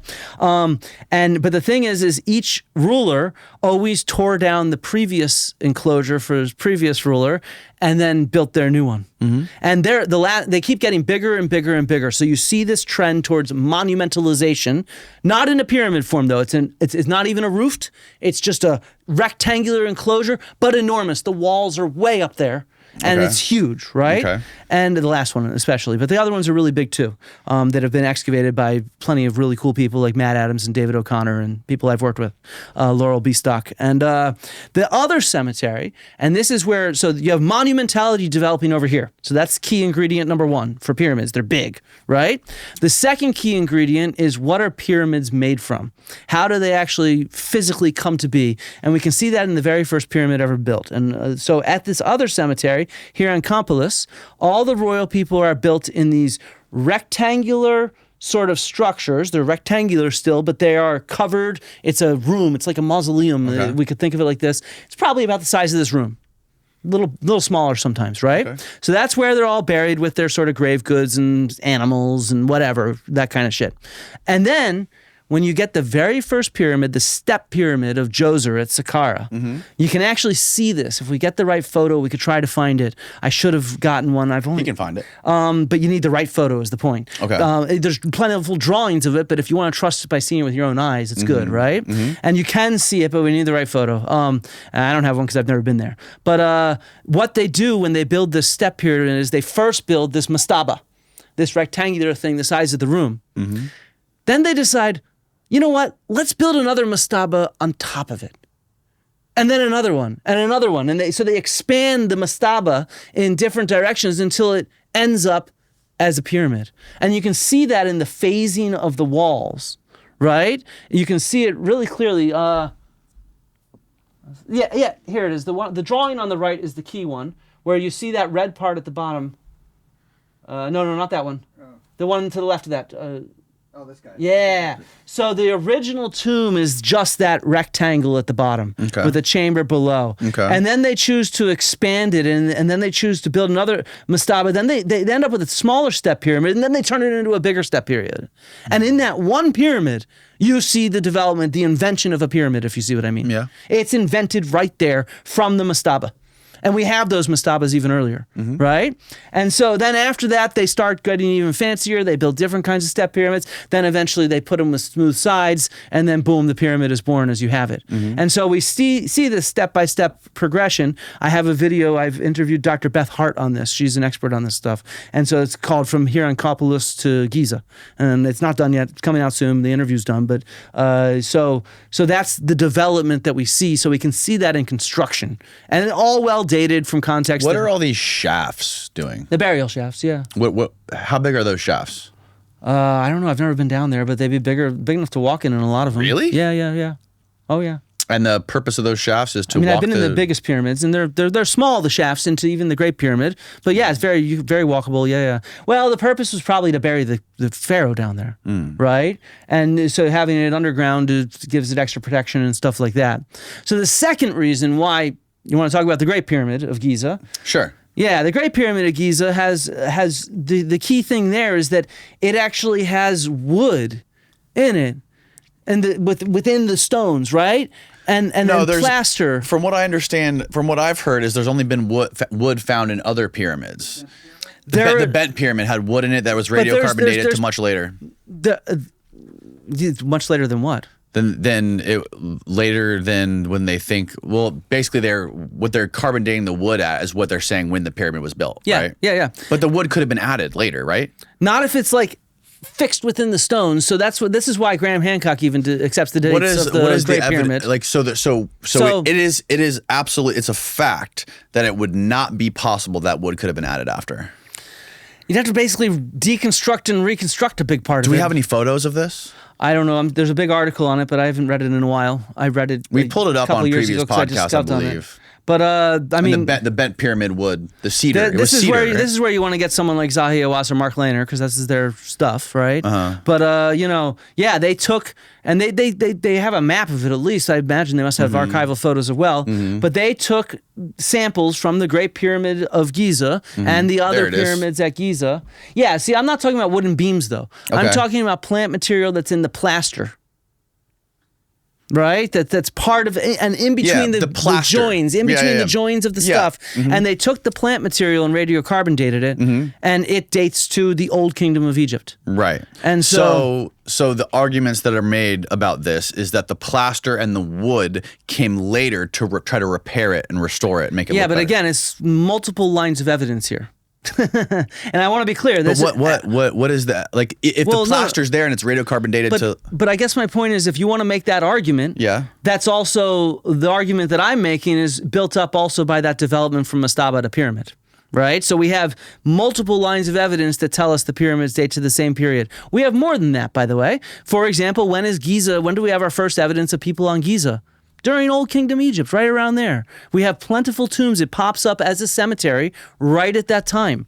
And so, the reality is all the artifacts date to that time, all the radiocarbon dates to that time, and we can see at a variety of sites this development that gets to that point. And so with those three independent lines of evidence, it seems pretty secure that the pyramid was built at that time. If you see what I mean. And to argue otherwise, I'm not saying that it's not impossible, but it's really fucking unlikely. You have a lot of evidence, a lot of data points of artifacts and radiocarbon dates in different sites that show this change in tomb construction that are all securely dated.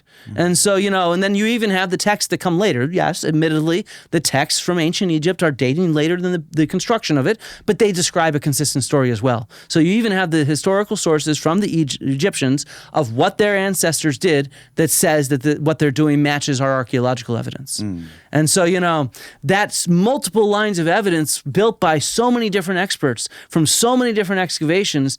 That's why I'm really damn sure, 99.9% sure, the pyramids were built by the Egyptians during Old Kingdom Egypt. And I can't see how anything that, I've never heard anything at least, that would make me even remotely consider otherwise.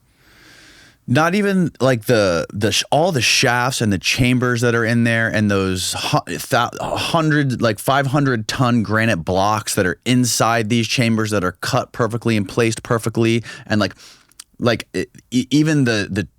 how would you get the giant granite box up that tiny little shaft? What was the purpose of the tiny little shaft? Probably to make it tough to access. There it is. Yeah, pull up that. Yeah, they don't want it to be robbed. These were all, and so here's another thing, Danny. So, we talk about, our mummies there, and they were probably robbed, right?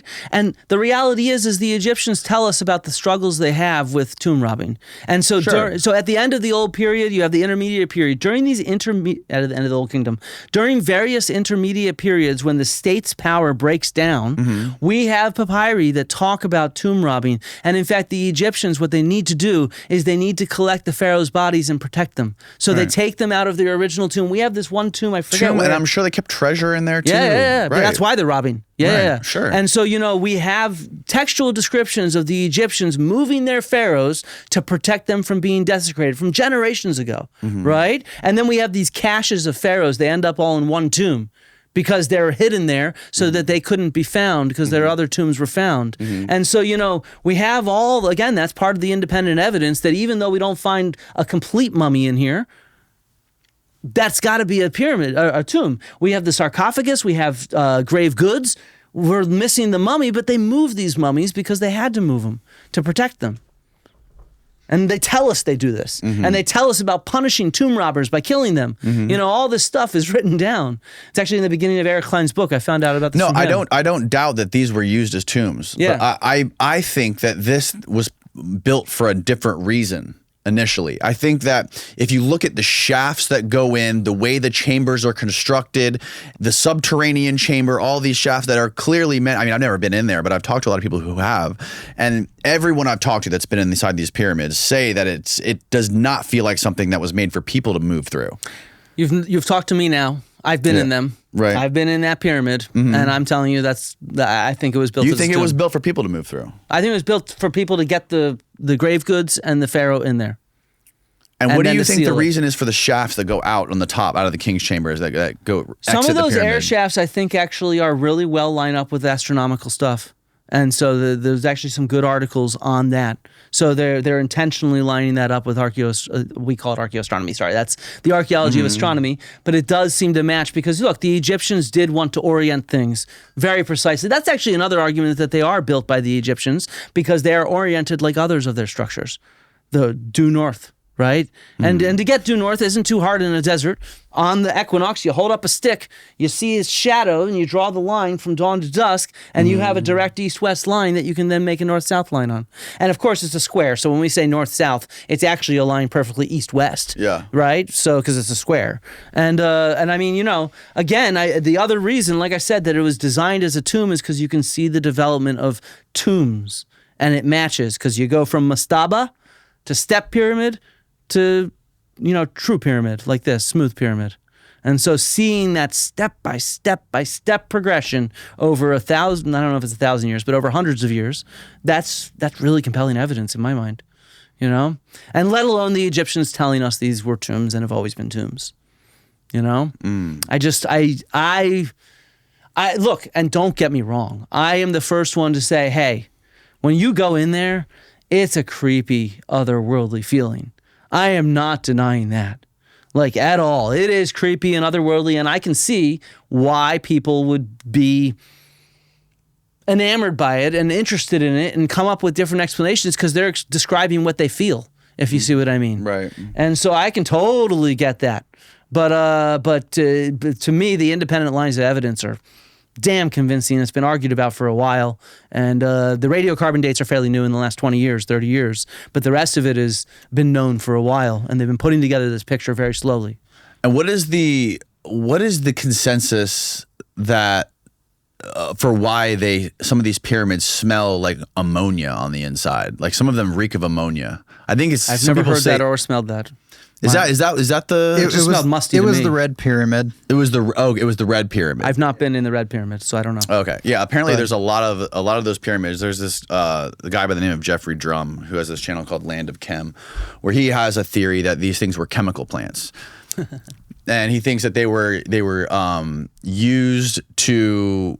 They were using like sulfuric acid and there was acids and chemicals, and they were producing ammonia, and they were using these chemicals for metallurgy and to create fertilizer. No idea. I mean, to be honest, creating fertilizer is pretty easy. You just take your shit. And we know people did that in antiquity. I don't know about Egypt specifically. I know about in Greece that they're using fertilizer quite a bit, meaning just poo and animal dung as well. A lot of animal dung. Well, I thought it was they would collect the fertilizer and shove it into one of these chambers and close it off, and then through some action they would create ammonia, and they would use the ammonia for a variety of things. It was to extract the ammonia out of the fertilizer for other chemical uses. This is a new one to me. I think it's a really interesting idea. I think a lot of these alternative theories on the pyramids being power plants or chemical manufacturing plants, I think there's something to it. I think it's really interesting, and I don't think it should just be dismissed. I understand archaeology is important, and we need to look at it from the lens of archaeology and excavating and radiocarbon dating and figuring out like human remains and domestication of plants and all this stuff, and looking at it from that lens. But I also think it's important to consider and not just dismiss some of these other ideas, because I like to think I'm not a total idiot. But so let me explain my problem with some of these ideas. Okay. Like ethically speaking. Like and I don't think just believing this stuff is an ethical issue. That's fine. Just believing this stuff, if that's what you're doing your own research, totally cool. That's cool. I would say the problem comes about when it leads to damage to archaeological sites, because sometimes that does happen. There's this guy on Twitter, I can't remember who it was. I don't know his name. He believes that the stones are not stones, but they're like fucking concrete or something like that. There were geopolymer. Something, like that's what it is. Yeah, which is totally ridiculous because we have the evidence of where they're quarried. Okay, we have done chemical testing on the stones on the pyramid to the quarries where they are. We know exactly what they are. There'd be a mixed up signal if you did what is it, geopolymer? Geopolymer. Yeah, whatever the hell you call it. Casting. It would just be mixed up then. It would be crushed up, mixed up. You couldn't say this stone came from that area of the quarry and that stone came from this area of the quarry. It wouldn't work. And this is just basic geological sourcing. I do it on animal teeth. People do it on human teeth. I know the methods. I use a mass spectrometer all the time to do this. So it's really well known and studied and been published at Giza for 20, 30 years, right? Which, by the way, is another evidence for the date of the pyramid, because we have the quarries and we can actually source those stones back to the quarries, and archaeological artifacts in the quarries tell us when they were built or when they were carved out, right? So that's another independent line of evidence, if you see what I mean. Explain, so how can archaeological artifacts in the quarries tell us exactly when those stones... If we have pottery that's Old Kingdom pottery, right there at the bottom of the quarry, that's when that stuff was cut out, right? So we can tell like where in the quarry the stone was cut. Yeah. We can compare it to other things that they've used. And we can see, so a lot of people think that archaeological dating is only radiocarbon or something like that, because that gives you like a hard date. But to be honest, and this is where it's sort of like I wish people talk to more archaeologists, a lot of what we do is we have a handful of radiocarbon dates on a site, but what we've done before we get the radiocarbon dates, because we selected samples and sent them off to labs, is we've already done a sequence of phasing on the site, physical relationships. You cannot have built that wall before that wall because you see that it abuts like this, right? So this one had to come first. Right. That stone had to be placed first. It's architects work with us all the time. I've worked with an architect that designed skyscrapers in Dubai. Right. We work with people that know this stuff. Right. And so same thing with geologists. They put together geological phasing, and then once you have the relative sequence, this comes first, then that, then that, then that, then that, you get some radiocarbon dates to lock that sequence into absolute chronology. And so that's what you can do with a quarry, if you see what I mean. When you have a quarry, you can tell physically which parts were carved out before other parts. And then you put together the datable evidence you have from each of those parts. You see, you therefore check yourself as well. If you said this is earlier, but somehow the radiocarbon date is later, well, that's a problem, right? Or the pottery is later. So that's actually how we do this. And so the chronology of the quarrying also matches the chronology of the construction, if you see what I mean, that we're proposing. So it's another independent line of evidence. And so this guy, he was talking about how it's this geopolymer, whatever it is, and he was saying how he was licking a stone from the pyramid that somebody stole from Giza. Because this shit happens. You know, there was an example, I think it was one of Graham Hancock's friends. This is why Zahi Hawass stormed out of that debate with him, was because Graham Hancock wanted to highlight Robert Bauval, and Robert Bauval had been prosecuted by the Egyptian government for taking antiquities out of the country illegally. And so, you know, like Zahi Hawass says, I'm not going to talk about this dude. This guy is, he's robbing our heritage, right? Now, this is where it gets into a gray area, but to me as an archaeologist, gray areas matter. When we talk about Matt Bial coming in here with all those stone vases, and we didn't get to that part, all those stone vases, we don't know where they came from. They were not excavated by archaeologists that took photos and documented them with a total station or a plan or anything like that. We don't know where they came from, which means one of two things. Either they're illegally looted or they're forgeries. And we have no idea. Sure. He admits that too. Yeah, and we have no idea. He's not dogmatic on it at all. But then you're missing my main point here, where if some of those could be illegal looted stuff, looters are my enemy. I've worked on sites where people come and loot. Yeah. They go into my trench and they fucking loot. And they're robbing and then sending it to a black market where wealthy people somewhere else are buying it. Oh yeah, this happens. Cartels in Mexico are doing this. This is why I've decided I can't speak to Matt Bial. I wish, if he's listening, I don't think you're a bad person. I think that you just don't understand some of the ethical issues involved in collecting antiquities. And it's all, and these kind of, there's a lot of research that shows much of the looting that happens, particularly in the Near East, not necessarily in Egypt, but in Near East, when ISIS, the terrorist organization, not the Egyptian goddess, took over different areas of Syria.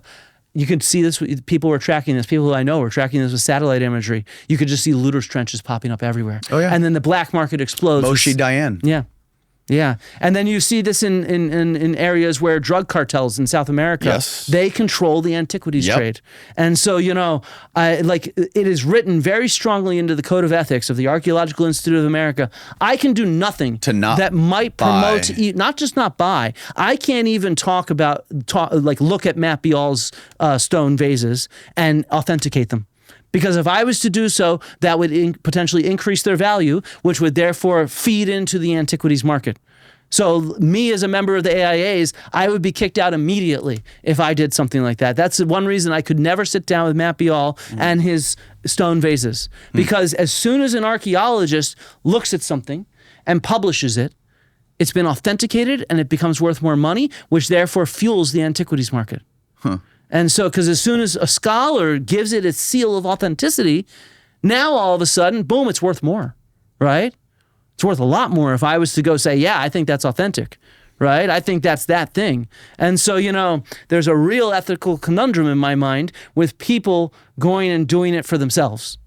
Like, when I go and study stuff, I have to permits to the Greek government or the Romanian government. And it's not easy. I get permits denied all the time, right? I'm not trying to say this is a walk in the park, but we have to do things and go about it in the right way. If you see what I mean. We can't do it in a way that's promoting looting or forgeries or whatever. We need to be careful about what we do because it has knock-on effects. And so, I don't think he considered what you're talking about. And that's why I said I don't hate him. He's just fascinated by this I don't stuff. hate him for it. I don't hate him at all for it. I'm not trying to say that. I fully accept that he's not heard this argument before and that he's not a bad person. I'm not trying to make that argument at all. I'm not even trying to say all his stuff is illegal or whatnot. I'm just trying to explain the rationale that archaeologists have and the ethics we have. And this is why I think it's important to inform the public of this stuff. So that hopefully, Matt, if you are watching and listening, you don't go buy more of this stuff. Go do it the right way. Figure out a way to get a permit to study stuff. And that's not easy. Like I said, I just this last summer or spring in March, I had a permit from the Greek government to go collect 100 or so animal jaws from Knossos. You've heard of Knossos. It's the big palace on Crete, Minos and everything. So, that's one of the sites I work on. So I had this permit in hand, all stamped, sealed, everything. Turns out the British School at Athens had made a mistake and had not gotten the approval from the Central Archaeological Council because they were told by somebody they didn't have to. So I got there, I flew there, I spent my own money, I got there. I'm ready to take my material to go study it. Nope, sorry, you cannot go. You're stuck. I had to go back in June. Despite the fact that my grant was almost up and I had to just get everything done as quickly as I could. And I'd already delayed going there for so long because I was dealing with fucking cancer and I was on chemo and I didn't want to travel.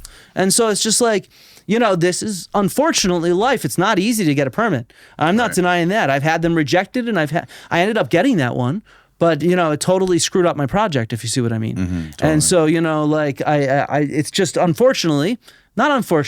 ethically, that's the right way to do things. And we should always try to do things the right way and not fuel, illegal antiquities trades or forgeries or shit like that. Sure.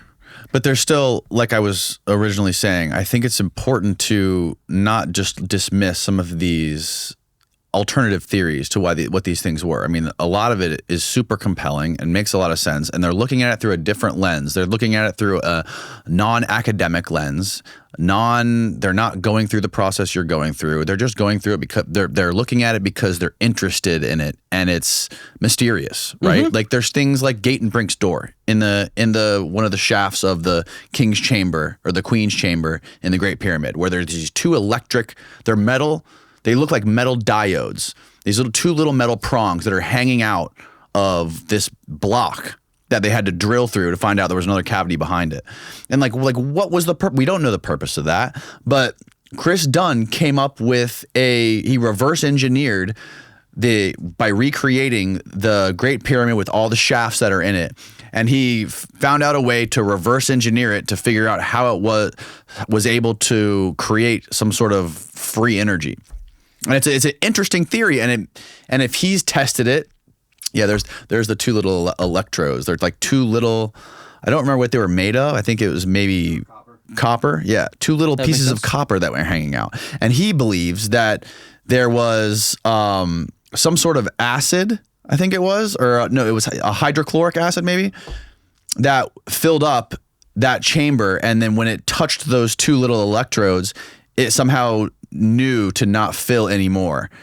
And I can't remember all the details of how the theory worked, but it's compelling. And I don't know I would love to hear what the academic, conventional explanation for those little metal prongs were sticking outside of that That I do not know. That door. But look, just to get back to compelling or dismissing or whatnot. Right. I'm not here to dismiss stuff. I'm here to express the evidence that I know about. Right. I want to be really clear about that. If people have an idea and they want to pursue it, I'm fine. Right. But I want to make it clear I want them to do so in an ethical manner. Right. Right? I think that that's what's important. Right. Go there, look at it. Yeah. You don't have to steal shit. Yeah. I mean, and please don't go buy antiquities. It's not good. Yeah. I know people I've love never the heard idea until of now antiquities. that buying antiquities is a frowned upon thing. Yeah. Most, almost, I cannot think of any field archaeologist that would support it because we deal with looters.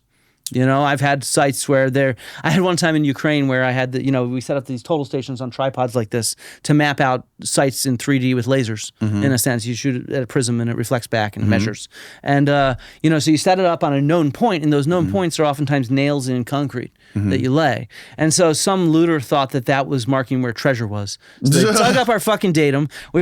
Fortunately, they didn't actually dig in our trench that time, though. I've seen and know of that happening. But it was wasted the entire day. 30 people couldn't dig because we couldn't map, which meant we had to go set up new datums, shoot them all in, get them ready so we're in the right coordinate system before we can start digging in the right way. Right. And so it's just like, I don't have any issues with people believing and pursuing different ideas. I am not here to dismiss them. I'm here to present the evidence that I know and to try to make the argument for the academic point of view, because in my mind it's grounded in clear evidence.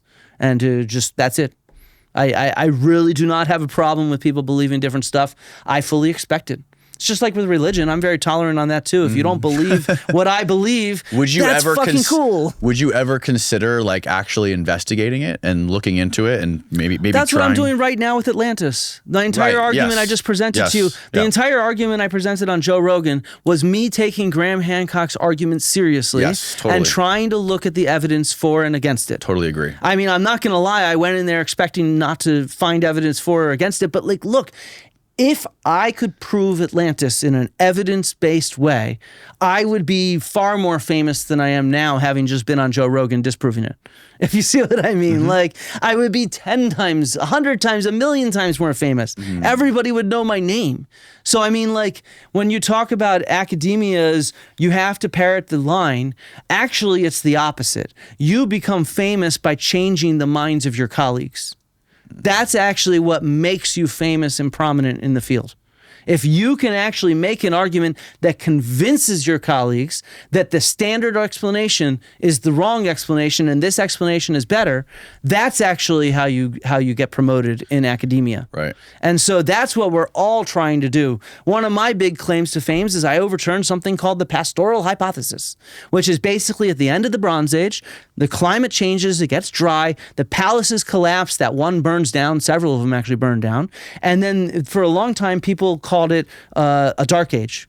We no longer think of it that way because people were living their lives and whatnot, but writing disappears. Art disappears. What years are we talking about? So we're talking 1200 BC. Okay. Is when the palaces burned down. The Bronze Age actually ends 1100 BC, and then the early Iron Age starts at that time. Okay. And then 500 years goes by with no writing. Art takes maybe 200 years till it really, figural art, I mean, rather than just a geometric scroll. Right. And figural art doesn't appear for another couple hundred years. You don't get monumental construction till much later. And so it's this period where the society is what we'd call today a collapse, right? And for a long time, people read like the Iliad and the Odyssey. They see these Homeric heroes feasting on cattle. And they're like, you know what happened? Everybody became cowboys. Right? They became pastoralists instead of agriculturalists. And so one of my big claims to fame is I said, no, that's wrong. If you actually study all the animal bone evidence, you look at the totality of evidence for what people were eating, it actually is the opposite. They're eating less animal protein and more plants. We had it completely wrong. And so, I have a couple articles on this and also how it relates to how food production has to change and adapt related to climate change at that time because it gets very dry. There's a big drought. Right. And so, that's my claim to fame is overturning the previous thought on what the Greeks were doing at that time. Right. And so, that's why I get funding is because I did that. So, the idea that we're supposed to parrot the party line, no, we're supposed to overturn and rewrite the past. We're supposed to find new evidence, use new methods, have new questions to be able to add to our understanding of the past is maybe the right way to put it. Right. It's not always meant to overturn what we know. It's meant to say something different, though, for sure. Can you explain, before we wrap it up, we'll talk about, I want to talk about the ice cores that you guys talked about with Graham and Rogan. There was a point in there in that podcast where you were explaining how the ice cores don't show evidence for metallurgy used during the Ice Age. Or at least global large-scale metallurgy. Global large-scale metallurgy, right. So there was claims on the internet that you used a graph that didn't show the Ice Age, and you were basically trying to deceive or con them into. That's one of the claims, yeah. So can you lay out what you were trying to explain there, and what people are saying online about how you got that wrong? Yeah, I think this is a good question, especially because this has become so popular. Yeah. And as I told you beforehand, I have a video dropping today on that topic. Because I realized I have to address this. So many people think I lied, which is, to be honest, ludicrous. I had citations on the screen where people could go and do their research. So you could argue I was wrong, but to argue I lied is just insulting. But whatever. Let's just take it at face value. So, Graham Hancock, in several different appearances, has argued that his lost civilization had 18th or 19th century technology. Yes. And I did not know what that meant, of course, because he's not always clear on what that technology means, right? And so I said, I put up a quote that he gave when he was on London Real, I think, with Brian Rose in 2017 or 18. And he mentioned that they have 18th or 19th century technology. And I sort of said, look, the last time you had a debate, it was with this guy who was a skeptic, not an archaeologist, Michael Shermer.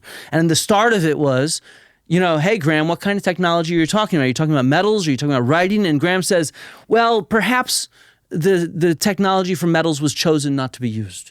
Right? So meaning, no, I don't think they had metals. So I acknowledged that, and I said, that's good if you don't think there's metals, because if you go and you look at ice core evidence, we can trace large-scale regional metallurgy activity in ice cores. It's been done for Roman period, it's been done for medieval period, it's been done in different areas of the world. We can look at different glaciers and test for that. And I showed an example of that from a colleague of mine at Oxford, Andrew Wilson, who's a Roman archaeologist. I don't know him personally, but he's a great guy. I know people that work with him and stuff like that. And so I used that as an example of how we detect this. And I said, well, this has not been detected in Ice Age layers of ice cores. And people are saying, but you didn't show the Ice Age on that graph, right? That's what you just said. Well, dude, of course not. I was using a published graph.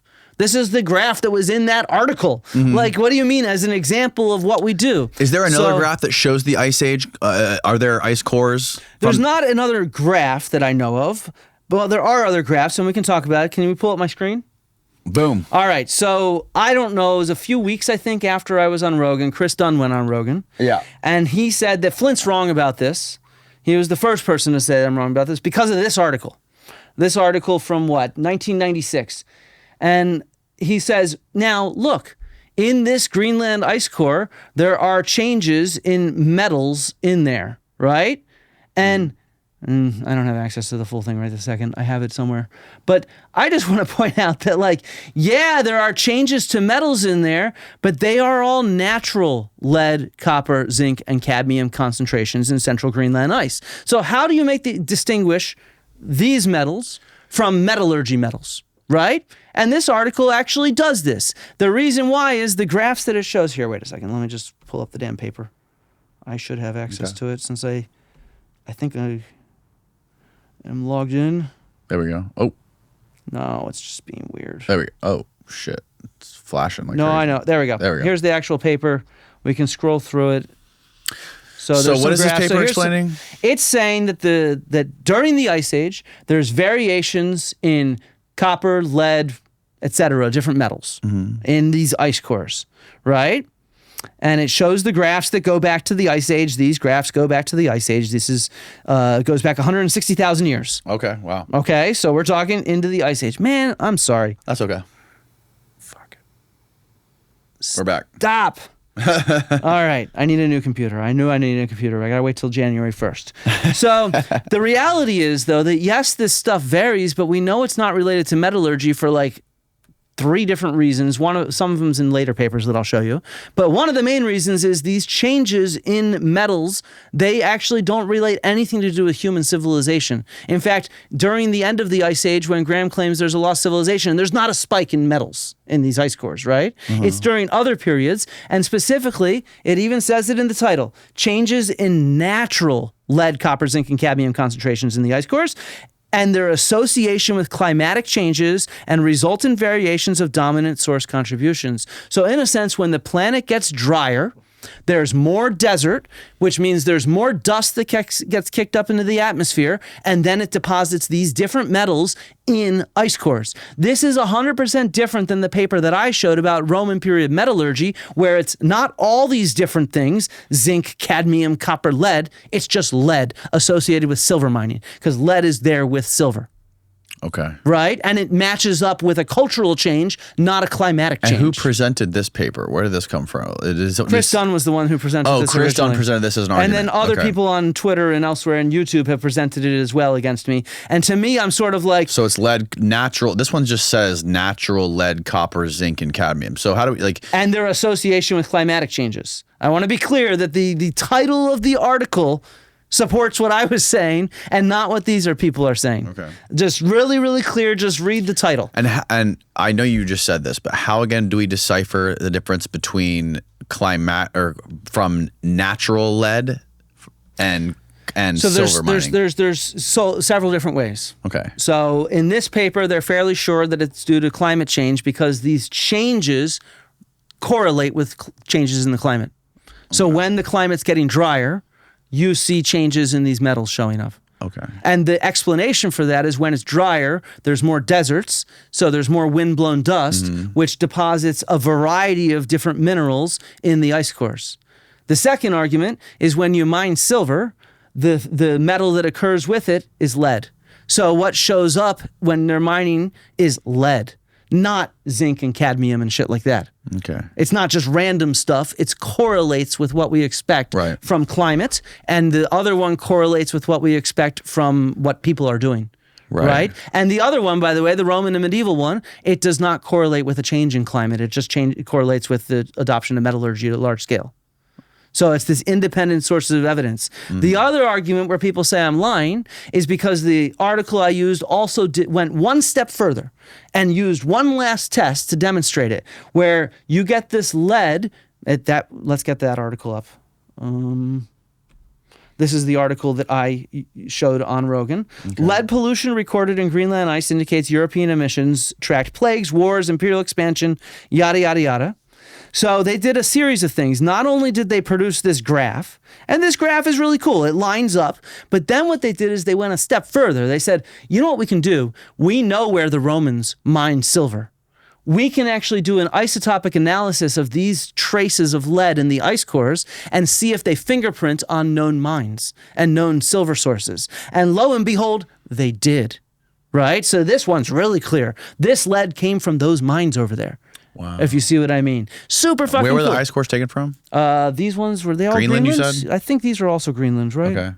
Yeah. Okay, yeah. And so that's this fingerprinting in a sense, which, like I said, we do this with the stones at Giza. I do it with animals. They're doing it here with lead at ice cores. It's a really common method for archaeology and geology, climatology, etc. And so this was the other argument. Well, they never tested these natural ones in the same way isotopically. They never tested them for metallurgy. A, you don't test it for metallurgy. What you're testing for is the source of these materials. B, there's a big difference because, and we'll get to even more in a second. Here, it's just lead pollution because that's associated with silver. Here, it's a range of different metals that are what you'd expect when you have wind-blown dust of minerals. It's a range of stuff. Right. But guess what? Now that I've been accused of this stuff, I've done even more research into this because it's important to check yourself. And it turns out that they have isotopically tested ice age ice layers from ice cores, including lead, isotopic composition in southern hemisphere. And here, we're talking back to 220,000 years ago, right? We're talking lead isotopic composition. So doing that fingerprinting to see where they come from. And guess what? They come from a suite of soil and loess samples in the southern hemisphere to figure out where they come from. They all come from, I think, South America in this one, and from this dust that gets kicked up. No. Wait. I have a few different articles is the problem. Yeah, there it is. Yeah. Dust. This is, you can just search through these. Dust, man. This is, and so there's dozens of articles. If you start searching for ice cores, dust, and metals, different metal types, so many articles. This is a well-known phenomenon of studying this kind of stuff. And there's like services here. These guys do services. We will do your isotope analysis from dust cores, ice cores. And they even say right here, the source of dust within ice cores provenancing can be predicted by analyzing the isotopic composition of various elements, including strontium, which is a method I use in animal teeth, and neodymium, which I don't use, which can be matched to geological mineralogy of potential dust sources. This is what's going on here. And so to argue I lied is just like, A, that's just insulting and ridiculous. Yeah. I didn't create the graph. I used a published source as an example. That's just malicious to assume that like that. B, go do your damn homework. Read the damn title of the paper. Yeah. Read the damn, this is the paper they all have used. Right. And it's like right in the title. So, sorry guys, I didn't lie. Yeah, I mean, you sure brought your receipts, man. That's what I do. I appreciate it. Yeah. I'm glad you had me. This has been super fun. Thank you. I learned a lot, and I think you're doing great work. You do. You bring your receipts, and you've dedicated your life to this, and it's obvious. So I appreciate that. And seriously, if you believe in different stuff, you're a cool person. I don't have a problem with that. I really don't. But at the same time, I'm going to share the evidence I have because if I'm asked these questions, right. That's what I have to do, you know? But I don't have a problem with people that believe in different stuff. I don't have a problem with people pursuing research into those different avenues. My only issue is I hope that you do learn about a little bit about archaeological ethics, how archeology works, and stuff like that. Beautiful. That's Tell all I people want. where they can follow. Oh, we're gonna do Patreon. We got Patreon. Oh, we got Patreon questions. We're gonna do like 10 minutes of Patreon after we wrap this up. But before that, tell people where they can follow you on YouTube, Twitter, all that. Yes, my username on all social media is just Flint Dibble, my name. And so I'm on Archaeology with Flint Dibble on YouTube.